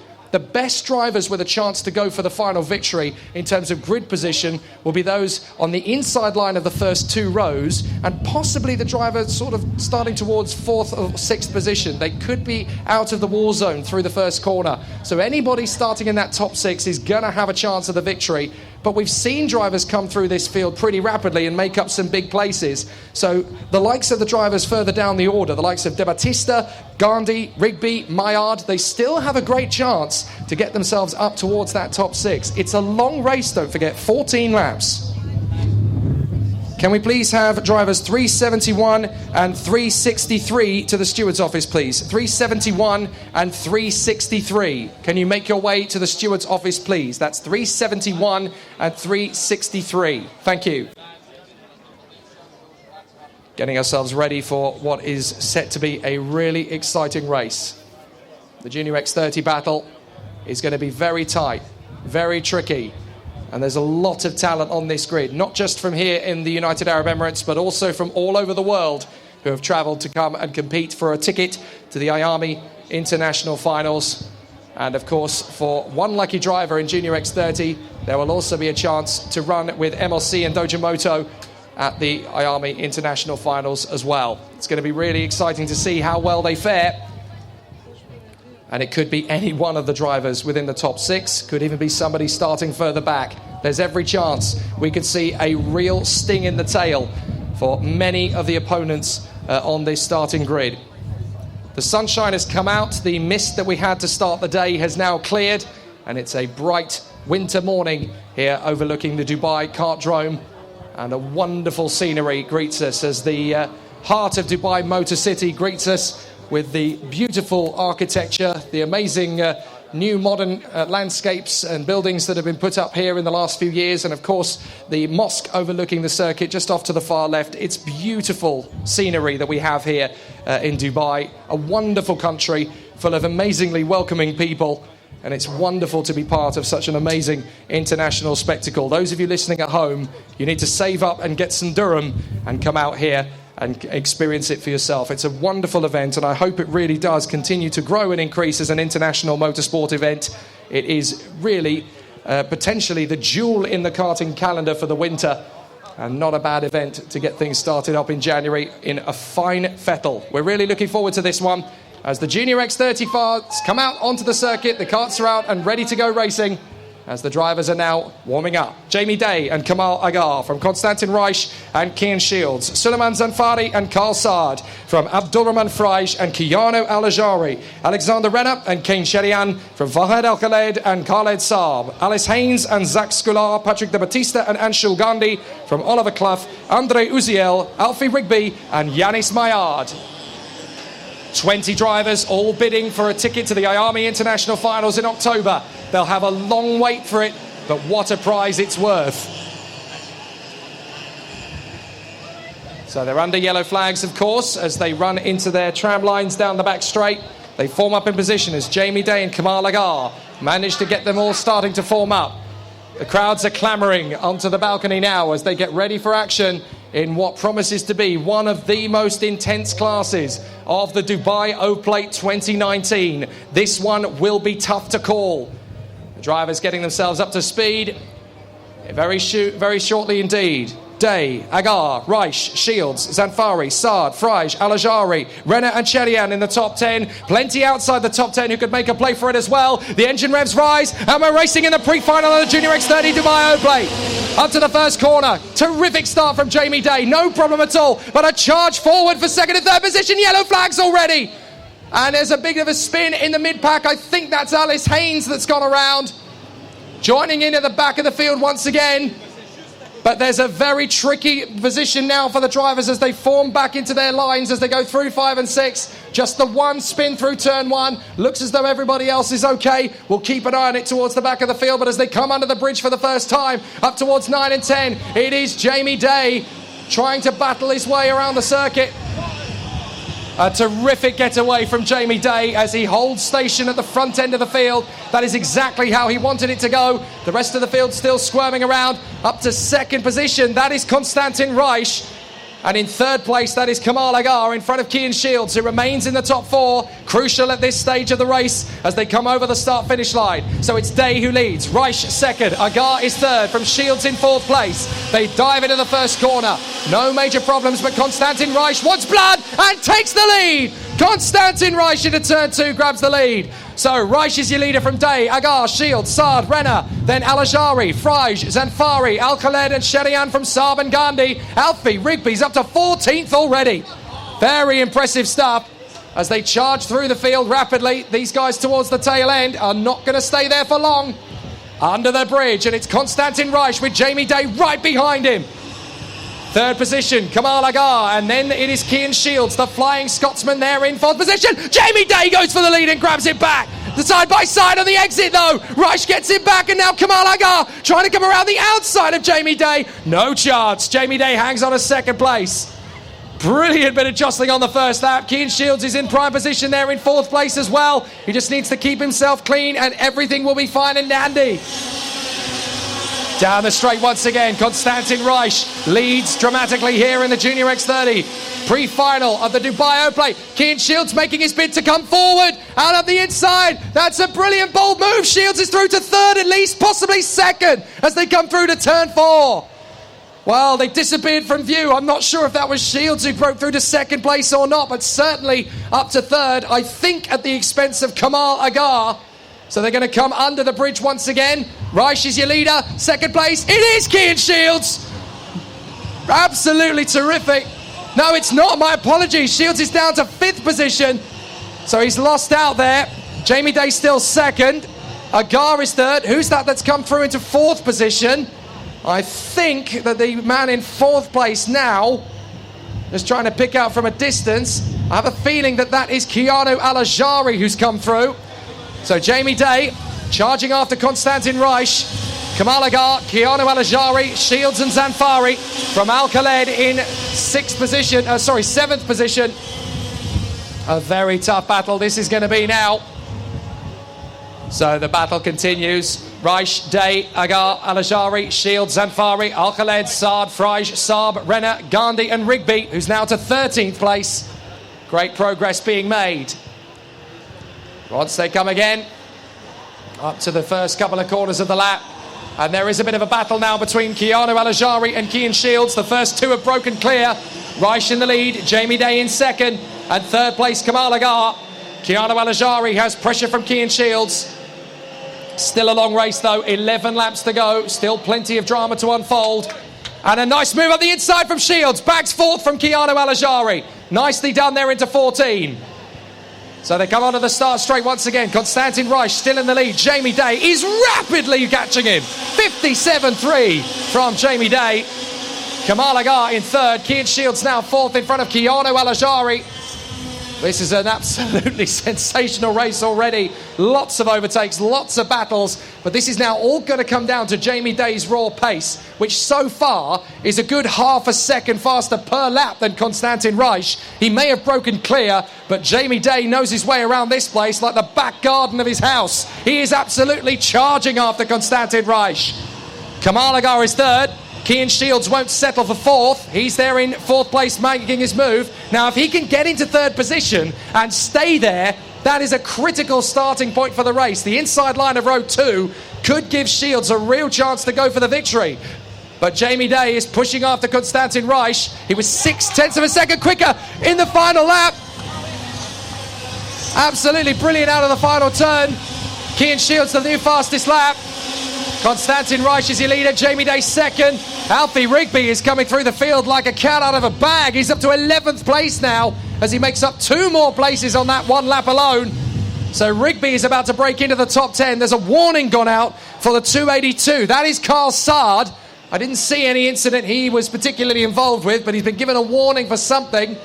I'm assuming track limits, but you never know. Shields is still all over the back of the third place man. Kamal Agar, I think he's getting very vulnerable. Shields is looking strong. Up to 5th position. That is Suleiman Sanfari. He's been going through the field rapidly as yet another move from Rigby. Up into 10th position now and trying to make the move on 9th place man Khaled Saab. Absolutely terrific battling from Rigby as he charges through the midfield. He's not a Super 1 Honda Cadet champion for nothing. Continues to push forward, going beautifully. Reich, Day, Agar, Shields, Zanfari, Alajari and Al-Khaled from Saab, Saad, Freisch, Gandhi and Rigby. So Jamie Day, 57.1, the new fastest lap. He's going faster and faster and faster in this race. Still plenty of time to make up. And so with 8 laps to go, Reich holds the lead from Day. It's only 0.2 of a second now, though. So there we go, Jamie Day right underneath Konstantin Reich. He's caught him up. That was a massive gap, and he's just slashed it in the last 4 laps. So now Jamie Day's got a chance on the back of Konstantin Reich, down the max straight. Surely he's going to make the move into the hairpin. He dives for the inside and gets it. Lovely move from Jamie Day. Back into the lead in home soil. Absolutely magic move from the Emirati superstar. Out of the final turn and down the max straight once again. Jamie Day working hard. Lives in Dubai. British born, but lives in Dubai, of course, nowadays. But Jamie Day knows this place so well. A victory here would be absolutely euphoric. An absolutely terrific opportunity for Jamie Day. Reich in second place still. Kamal Agar doing everything he can to keep in front of Cian Shields, who is turning up the dial and giving him tons of pressure. Under the bridge for Jamie Day, still leading. And he's got a gap up to Reich. He's actually pulling away. Now it's a turn for Kamal Agar to defend from Cian Shields. I think Shields is going to make the move into the hairpin. Lovely job. Superb from Shields into the hairpin. That was a nice bit of driving. And Rigby's got another move made. Rigby, that's now, what is that? Through the field. That's 10. P10 now for Rigby on the inside of Anshul Gandhi. A very sweet move there. Up in a 10th place. So Jamie Day holds the advantage. Konstantin Reich is second. Third position, going strong. He's Cian Shields now. So Jamie Day, Reich, Shields, Agar, Zanfari, Alajari, Saab, Al-Khaled, Saad, Gandhi and Rigby. So Rigby lost out the position he just gained, but there's still plenty of time for him to make his move again. Learning by doing in the very rough arena of Junior X30. Don't forget this is his first weekend pretty much in Junior X30. Certainly as an international driver it is. And he's still pushing his weight around the circuit with gusto. Cian Shields has well and truly dropped Kamal Agar in 4th position and is now hunting after last year's champion, Konstantin Reich. If he can get the Austrian, it bodes really well for the final. But he's already made the overtaking move on the Austrian more than once this weekend, so he's just got to keep pounding around. And then the final can be a straight-out battle, potentially, between Jamie Day and, of course, Cian Shields, if he can get through. So the battle continues, and there's not a lot Konstantin Reich can do to shake off Cian Shields. Shields is swarming all over the back of him. He's got good pace, good confidence, and self-belief like you cannot believe at the moment. Through 6, down the hill through 7 and 8. Jamie Day is just breaking into his stride. He's not going to lose the race when he's in this form. But Cian Shields is going to make a challenge. Not quite close enough to Reich yet. But if he pulls off the same killer move he made on Agar, it's going to be a fairly simple move. Onto the back of Reich again. Alfie Rigby's caught the back of the train he's involved with and is starting to make good progress. Up the inside, Shields tries to make the move on Reich. Reich resists, and that's enough to keep Agar getting closer to the battle again. Suleiman Zanfari, the Moroccan, is trying to close up as well. Meanwhile, further back, Rigby is at the back of the train of Saad, Al-Khaled and Gandhi, and he's trying to make progress past those 3. So Carl Saad, Al-Khaled and Gandhi are there in 9th and 10th, and then Rigby is in position. He's got past the relatively easy drivers to get through. Now it's time for the tough nuts.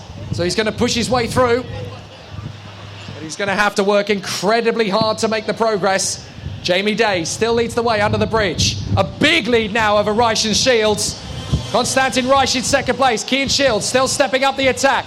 Surely he's got to go for the move sooner rather than later. And that's a lovely move from Rigby on Anshul Gandhi into 9. Great racing from Alfie Rigby. Alfie Rigby through now into P10. Now he's got the chance to catch up to Fahad Al-Khaled. Really good work. Cian Shields still trying to make the move on Konstantin Reich and losing time hand over fist doing so. If he could get past and get with Jamie Day, there's a great chance to go for the win, but there's frustration at the moment. He's just got to keep going. Day is your leader. Reich, Shields and Agar are fighting for second place. Fifth place catching them is Suleiman Zanfari, the Moroccan. But there's still a really intense battle, and Rigby's made another bold move in the chicane. That's P9 now. Superb from Rigby. He's just picking them off like raisins at the moment. In he goes through to the S's again. Jamie Day's your leader. Now Shields is attacking Reich. Not close enough again. Reich pulls the cart a couple of inches further to the left side and shuts down the move. But Alfie Rigby's absolutely on it, and he's going to make another move. Is he from the far side? Oh, he's well clear of the battle behind him now. Terrific stuff. Shields still climbing all over the back of Reich. Suleiman Zanfari is there in 5th place from Khaled Saab. 7th place is Keanu Al-Ajari. And in 8th place, I think that is still going to be coming across the line. In 8th place is Carl Saad. But then it's Alfie Rigby and Fahad Al-Khaled. So Alfie Rigby is just storming through this field. It's not going to be long now before he's on the back of Carl Saad. And actually, Rigby's going to be the stronger man here because Carl Saad has got that warning to think about. So Alfie Rigby can pounce on him as soon as he gets an opportunity. He might even get close to him towards 6. Jamie Day's your leader. Reich and Shields. Shields tries again and again. Reich pulls across, holding him up. Something chronic. Jamie Day's disappearing into the distance as a result of this. But Kean Shields just can't find a way through. The Austrian is absolutely relentless. Now he's having to pull to the inside to halt the charge of Kamal Agar. So Kamal Agar's trying to come through. Kean Shields is having to hang back. He's obviously deciding, I'm going to come at Konstantin Reich from a distance. 1 lap to go. Even 3rd position would not be a bad finish for Kean Shields because he'd be on the inside line for the start of the final. But if he can get past Konstantin Reich, he's going to want to do it as soon as possible. The front row of the grid could be very, very important for him. So they're going to keep throwing everything at it. But Alfie Rigby has got himself right back into the hunt, making more overtaking moves, surely, than anybody else in this race. Charging his way through. There's Jamie Day going through in the lead. He's got the win in the pocket. Konstantin Reich 3rd. Shields is down to 4th now behind Kamal Agar, who's sliding around all over the place. No grip. Suleiman Zanfari and Khaled Saab have closed up. 3rd position is still up for grabs then. Zanfari on the inside of Shields. No, you don't. Shields slams the door shut. Now he's going to have another crack at Agar. Zanfari dives for the inside. Gets 4th position. Saab is through as well. Shields down to 6th. It's a win for Jamie Day at a canter. Reich in 2nd place. And 3rd place is going to be Suleiman Zanfari. My apologies. Zanfari is 4th place. It is Kamal Agar in 3rd position. Then Zanfari from Saab, Shields and Keanu Al-Ajari. Saad and Alfie Rigby in 9th. What a race. Brilliant drive. 10th place for Fahad Al-Khaled. He rounds out the 10. Amazing drive from Rigby. Such a shame from Shields. It seemed as though Kamal Agar, hesitating, just caught him out at the wrong moment. And the floodgates open for Zanfari and Khaled Saab to come through. So a difficult race position. 11th is Anshul Gandhi from Abdurrahman Fraj in 12th position. A really tough battle. And Abdurrahman Fraj losing a few places, but he'll be back in time for the final, don't you worry. 13th position went to Alexander Renner from Kane Cherian, Zach Scular, Patrick De Batista, then Alice Haynes, Oliver Clough, Andre Uziel, and Yanis Mayard. So difficulties there. Saif Al-Nagar, unfortunately, obviously not starting the race. But now Jamie Day has the crucial pole position for his home race. That's going to be a really interesting opportunity for Jamie Day. If he can get it sorted, that will be the business. So there's one more race before our lunch break, and that, of course, I say race, it's actually a qualifying session, and that's going to come from the Saudi World Series drivers, a collection of competitors from all over the world who could compete in a participating circuit that hosts Saudi World Series races, and opportunities through the year are very many and plentiful. But drivers who don't necessarily own their own karts, but they can turn up to the circuit, they're given suits and helmets by the officials, and they just climb into the kart. It's a random draw. They have no idea which kart they're going to get in, and they will compete for a couple of races, which will go towards their world ranking points. And of course, the drivers that do well in Saudi World Series over the course of the year then get selected for the World Finals, which take place, I believe, in October. So there's plenty of opportunity for these Saudi World Series drivers to put on a bit of a show. But it's been a sensational day of race action so far from the pre-finals. We now know our pole position sitters in each of the classes. In the shifters, it is going to be Alessandro Stura, who will be the pole position sitter for the shifters. It will be Valerio Rinicella in the cadets battle. In the X30 senior, it's going to be Mana Fajawi, who starts from pole position after an amazing fight. Apparently, though, he may have been given a penalty for his race, so we'll come back to that one and confirm officially. And then, of course, X30 Junior looks to be going the way of pole position for Jamie Day. So there's going to be a really interesting battle in the offing for the finals a little bit later on. The Saudi World Series races are coming up now, of course. The qualifying session will be the first activity from them this weekend. 10 minutes of qualifying around the circuit, and they have not driven the circuit in these karts this week. They're all in the doghouse.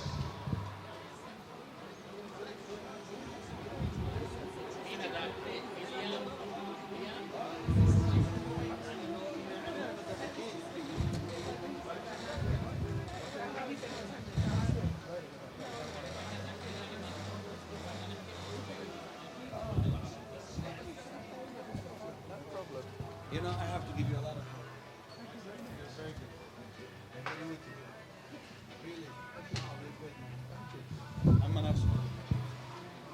So we're going to continue in with the race action here at the Dubai O Plate as we move into the Saudi World Series. Now, the way this system works is very simple. The drivers are given a random cart. They don't know which cart they're going to get in, and they will be in different carts for each of the 3 sessions. For the qualifying session timed of 10 minutes, and then for the 2 races later, they will all be in different carts to go out on the circuit. And it's going to be very interesting to see how they go about it. We'll have some really interesting race action from them as the day progresses. So it's going to be a very interesting battle between the Saudi World Series drivers as they continue to progress on the circuit. 10 minutes of qualifying, and then, of course, the 2 races a little bit later on in the second half of the day. So they're going to have a lot of work to do. In the Saudi World Series battle, there is going to be some pretty impressive drivers from all over the world. Abdulhadi Kasim from Kuwait, Abigail Birch from Great Britain, Alexander Sovatov of Russia, Alan Khoury and Andre Khoury of Great Britain, Andy Vieira of Portugal. We'll have Akil Hussein, Atif Al-Bawani of the United Arab Emirates, the German Bernd Romischer, British driver Chris Edwards, Enzo Al-Ajari will be out there for Germany, of course, officially. Essa Al-Kubaisi will be out there in the United Arab Emirates flag on the cart, of course, on her race suit, sorry. Greg Watt of Australia, Hakon Lees will be in the field, as, of course, Hussein Umid Ali, Ian De Battista of Great Britain, Joao Paiva of Portugal, who races regularly out in Saudi Arabia, the German talents Jürgen Schmitz and Karim Al-Ajari, Khalifa Al-Kubaisi will be out there as well. Chris Nagdev, Leo Ardolino, the Indian and the Brit, respectfully, Mahmoud Jafar of Bahrain, Manu Matthew, the Indian, Mark Rocker of Spain, Marcus Thomas, the German. We'll have the Pakistani driver Maz Nawaz, and then the Jordanian Mohammed Al-Shiradi. Mohammed Shoaib Khan of India will be out there as well, and also another Pakistani talent, Mohammed Imran. And then we'll have Rami Azam, who's not only just doing the Masters race, but is also doing the Saudi World Series, punishment by choice. Sam Naylor, also of Emirati persuasion, and then the Saudi Arabian talent, Saud Al-Masood, and the American Shane Cooper. Lots of great talents in the field, and it should be really impressive to see how the Saudi World Series drivers get on. They've obviously got 10 minutes of qualifying to pursue. There is a shortlist, actually, of drivers. For those who have entered, there is a bit of a waiting list for this race, because you've got to basically turn up in the hope that 1 or 2 drivers are not able to attend, and then you've got an opportunity to get in the grid after all. So it's one of those races that's very heavily subscribed. A lot of people obviously want to compete in it. They want to put themselves into a good position, and the only way to do that, really, is to turn up and hope that, well, if you're in the waiting list, you've got to turn up and hope that somebody has elected not to race after all. So that entry list could change, but it definitely makes for great entertainment. And this is the kind of race where I'm going to get it wrong several times, unfortunately, just because one of the big things, of course, about this class is that the Saudi World Series karts are all identical in appearance. They all look alike, and for a lot of them, they'll all be in identical matching suits and helmets. So I will make mistakes. You'll just have to bear with me on that one. But the racing is going to be absolutely fast, furious and frenetic. I've been a commentator of one of the top British Arrive and Drive series over the past few years, the Daytona D-Max Championships back home in England. And it really is fast and furious stuff. For those who have never heard this kind of racing before, when everybody's in exactly the same equipment, they've never been in the karts before practice, so it really does level the playing field. It all comes down to the driving ability and their skill and niche out on the circuit. And these Sodi karts, I have to say, they are absolutely brilliant. I was out in a Sodi over the last 2 nights, pounding laps around the circuit, just trying to get an understanding of what the karts are like on this circuit. I won't confess I was fast, because I wasn't.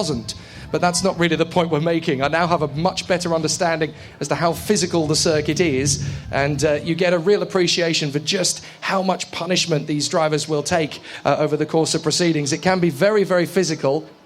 And obviously the drivers are having to work increasingly hard over the course of proceedings. You have to just get in and do it, basically. There's no opportunity to get any training and running in. There are a few drivers that have been out in the Arrive and Drive rental karts here over the last few days, but they are different to the Sodi World Series cars. Similar, but they won't be the same karts. So obviously they've had a little bit of running on the track, but it all pales to insignificance by the time they get out for qualifying. They can know the track, but they won't really know what these karts will do out on the track until they're on their first flying lap. It's a real leveler. It makes for a fantastic competition, and the Sodi World Series, they run all over the world, and there are 3 separate categories based on age as well. So you can have a cadet series, a junior series, and a senior series, and depending on how well you go and how many points you accrue in the various different parts of the world, because there are Sodi World Series qualifying circuits all over the world, in the United Kingdom, all over Europe, into the Americas, into Asia and Australasia, and of course out here in the Middle East.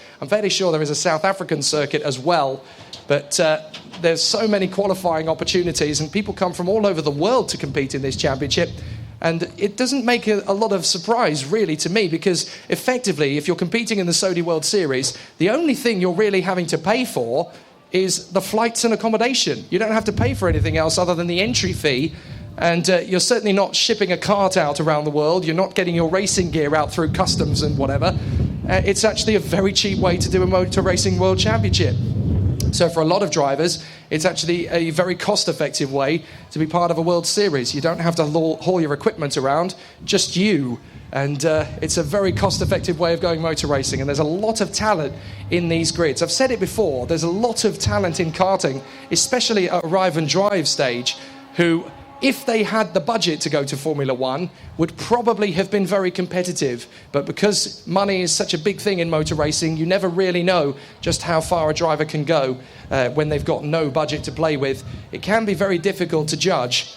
But I've seen so many drivers come through the worlds of Arrive and Drive, and obviously in this form of karting on the international stage, there are so many of them. Many of them are actually mechanics for race teams now who had the ability, and certainly still do have the ability, to go up to the top echelons of Formula One, Indianapolis, Le Mans, Bathurst, wherever it might be, but just haven't got the budget. It's a tough sport. And it's one of the reasons I love it. You've got to do so much hard work off track as well as all the hard work on track. But the entertainment and the show is obviously on the circuit.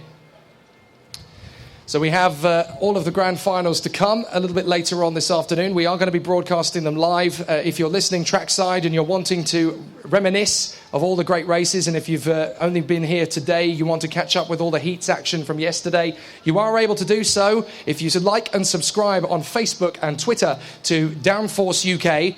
They have a radio service, which I'm very proud to be the man who runs. If you also download the application to your smartphone, which is called Spreaker, which is Spreaker, Spreaker, you can download that to your smartphones and your tablets. And then once you have that downloaded, it is free. You don't have to pay any money for it. Once you've downloaded it, you just search for Dubai O-Plate, and you can listen back to everything from yesterday. And, of course, once the day's action is done today, everything from today. And, of course, as always, it is open source. So if you want to download it and use it in your promotional material, you are perfectly allowed to do so. Everybody's got to have a benefit in motorsport. And the Downforce Radio coverage is all open source. We do own the copyright for it, but we do give permission for anybody who wants to use it in their own promotional material. Everybody's got to get a leg up in terms of sponsorship, and it's our way of helping the motorsport community to do so. So you're more than welcome to make yourself available of that service. It's on Downforce UK's Facebook and Twitter page. We have our website as well, of course, which is downforceracing.uk. And you can listen in on the Spreaker application. But we have to say a massive thank you to everybody here who has put so much into this event. We really couldn't do it without all of the help from Dubai Kartdrome, from everybody at IAMI, obviously AR Motors who have supported the event as well, to Biralart Middle East, to Dojomoto and MLC, to CRG, to GGM, to the Energy Kart Group, and of course to Brand Racing as well, the guys over at Racing Developments, Tag Heuer, who have given those amazing watches. I've got a very nice wrist, but it's a bit empty at the moment, guys. If you can chuck us a watch, that would be amazing. I can't tell time without one. And also, of course, to IAMI. They've been absolutely amazing. I'm going to give a massive shout-out to the people who you should go and get lunch from as well. Head over to Yumtings, their black bus in the main paddock here. Go and get lunch from Yumtings. I'm not kidding. They've got an amazing array of food, and I was very, very grateful to have some yesterday. And it's unbelievably nice. No, it really, really is. I'm having the veggie burger today myself, and it's proper tasty. So well done to all the guys at Yumtings. Keep up the good work. If you want to have lunch, I can totally recommend them. They're absolutely amazing. So the Saudi World Series guys are just getting themselves to their carts now. It's going to be a really interesting challenge for them, because obviously they've all got to work very hard, and they're basically into the unknown. They will go in a moment's time because all of them are basically being thrown in at the deep end. There are 34 spaces on the grid. They're in their driver's briefing very shortly, but we do have some messages.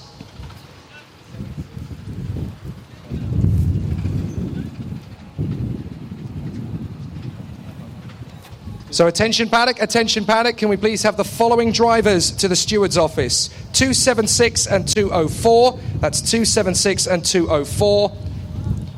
Also 281 and 244, that's 281 and 244. And that is all of them, please. So those numbers, if you can please make your way to the steward's office. Thank you very much indeed. Well, I can hear the subtle purr of engines from the Saudi World Series engines as they are about to go out. I think we have a slight delay in proceedings, but the drivers are about to make their way to their karts for the Saudi World Series qualifiers, and that's going to be a really exciting event once they get going.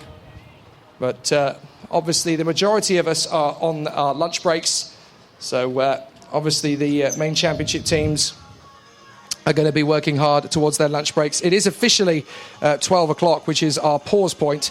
So what we're going to do on the coverage side is we will continue on in the second half of the day, and we will have our downtime at this point. The qualifying series for the Saudi World Series will continue, of course, through the lunch break, but we are going to come back onto the airwaves in just a short while. It's going to be a really exciting day of action. We still have, of course, the X30 Shifter and Veterans, Cadets and Rookies. The Senior Master Cup for the Saudi World Series will be the first races that start us off, and then, of course, we'll have the finals for the X30 Junior and Senior to cap off what has been a brilliant day here at Dubai Kartdrome for the Dubai O-Plate. Don't go too far away. We'll be back in a little over an hour. Hi, I'm Tom Ingham and you're listening to Downforce Radio. Hi, I'm Jake Villeneuve. You're listening to Downforce Radio. Hi, I'm Bruno Senna. You're listening to Downforce Radio. Hi, I'm Chris Hoy, and you're listening to Downforce Radio. Hi, I'm Landon Norris, and you're listening to Downforce Radio.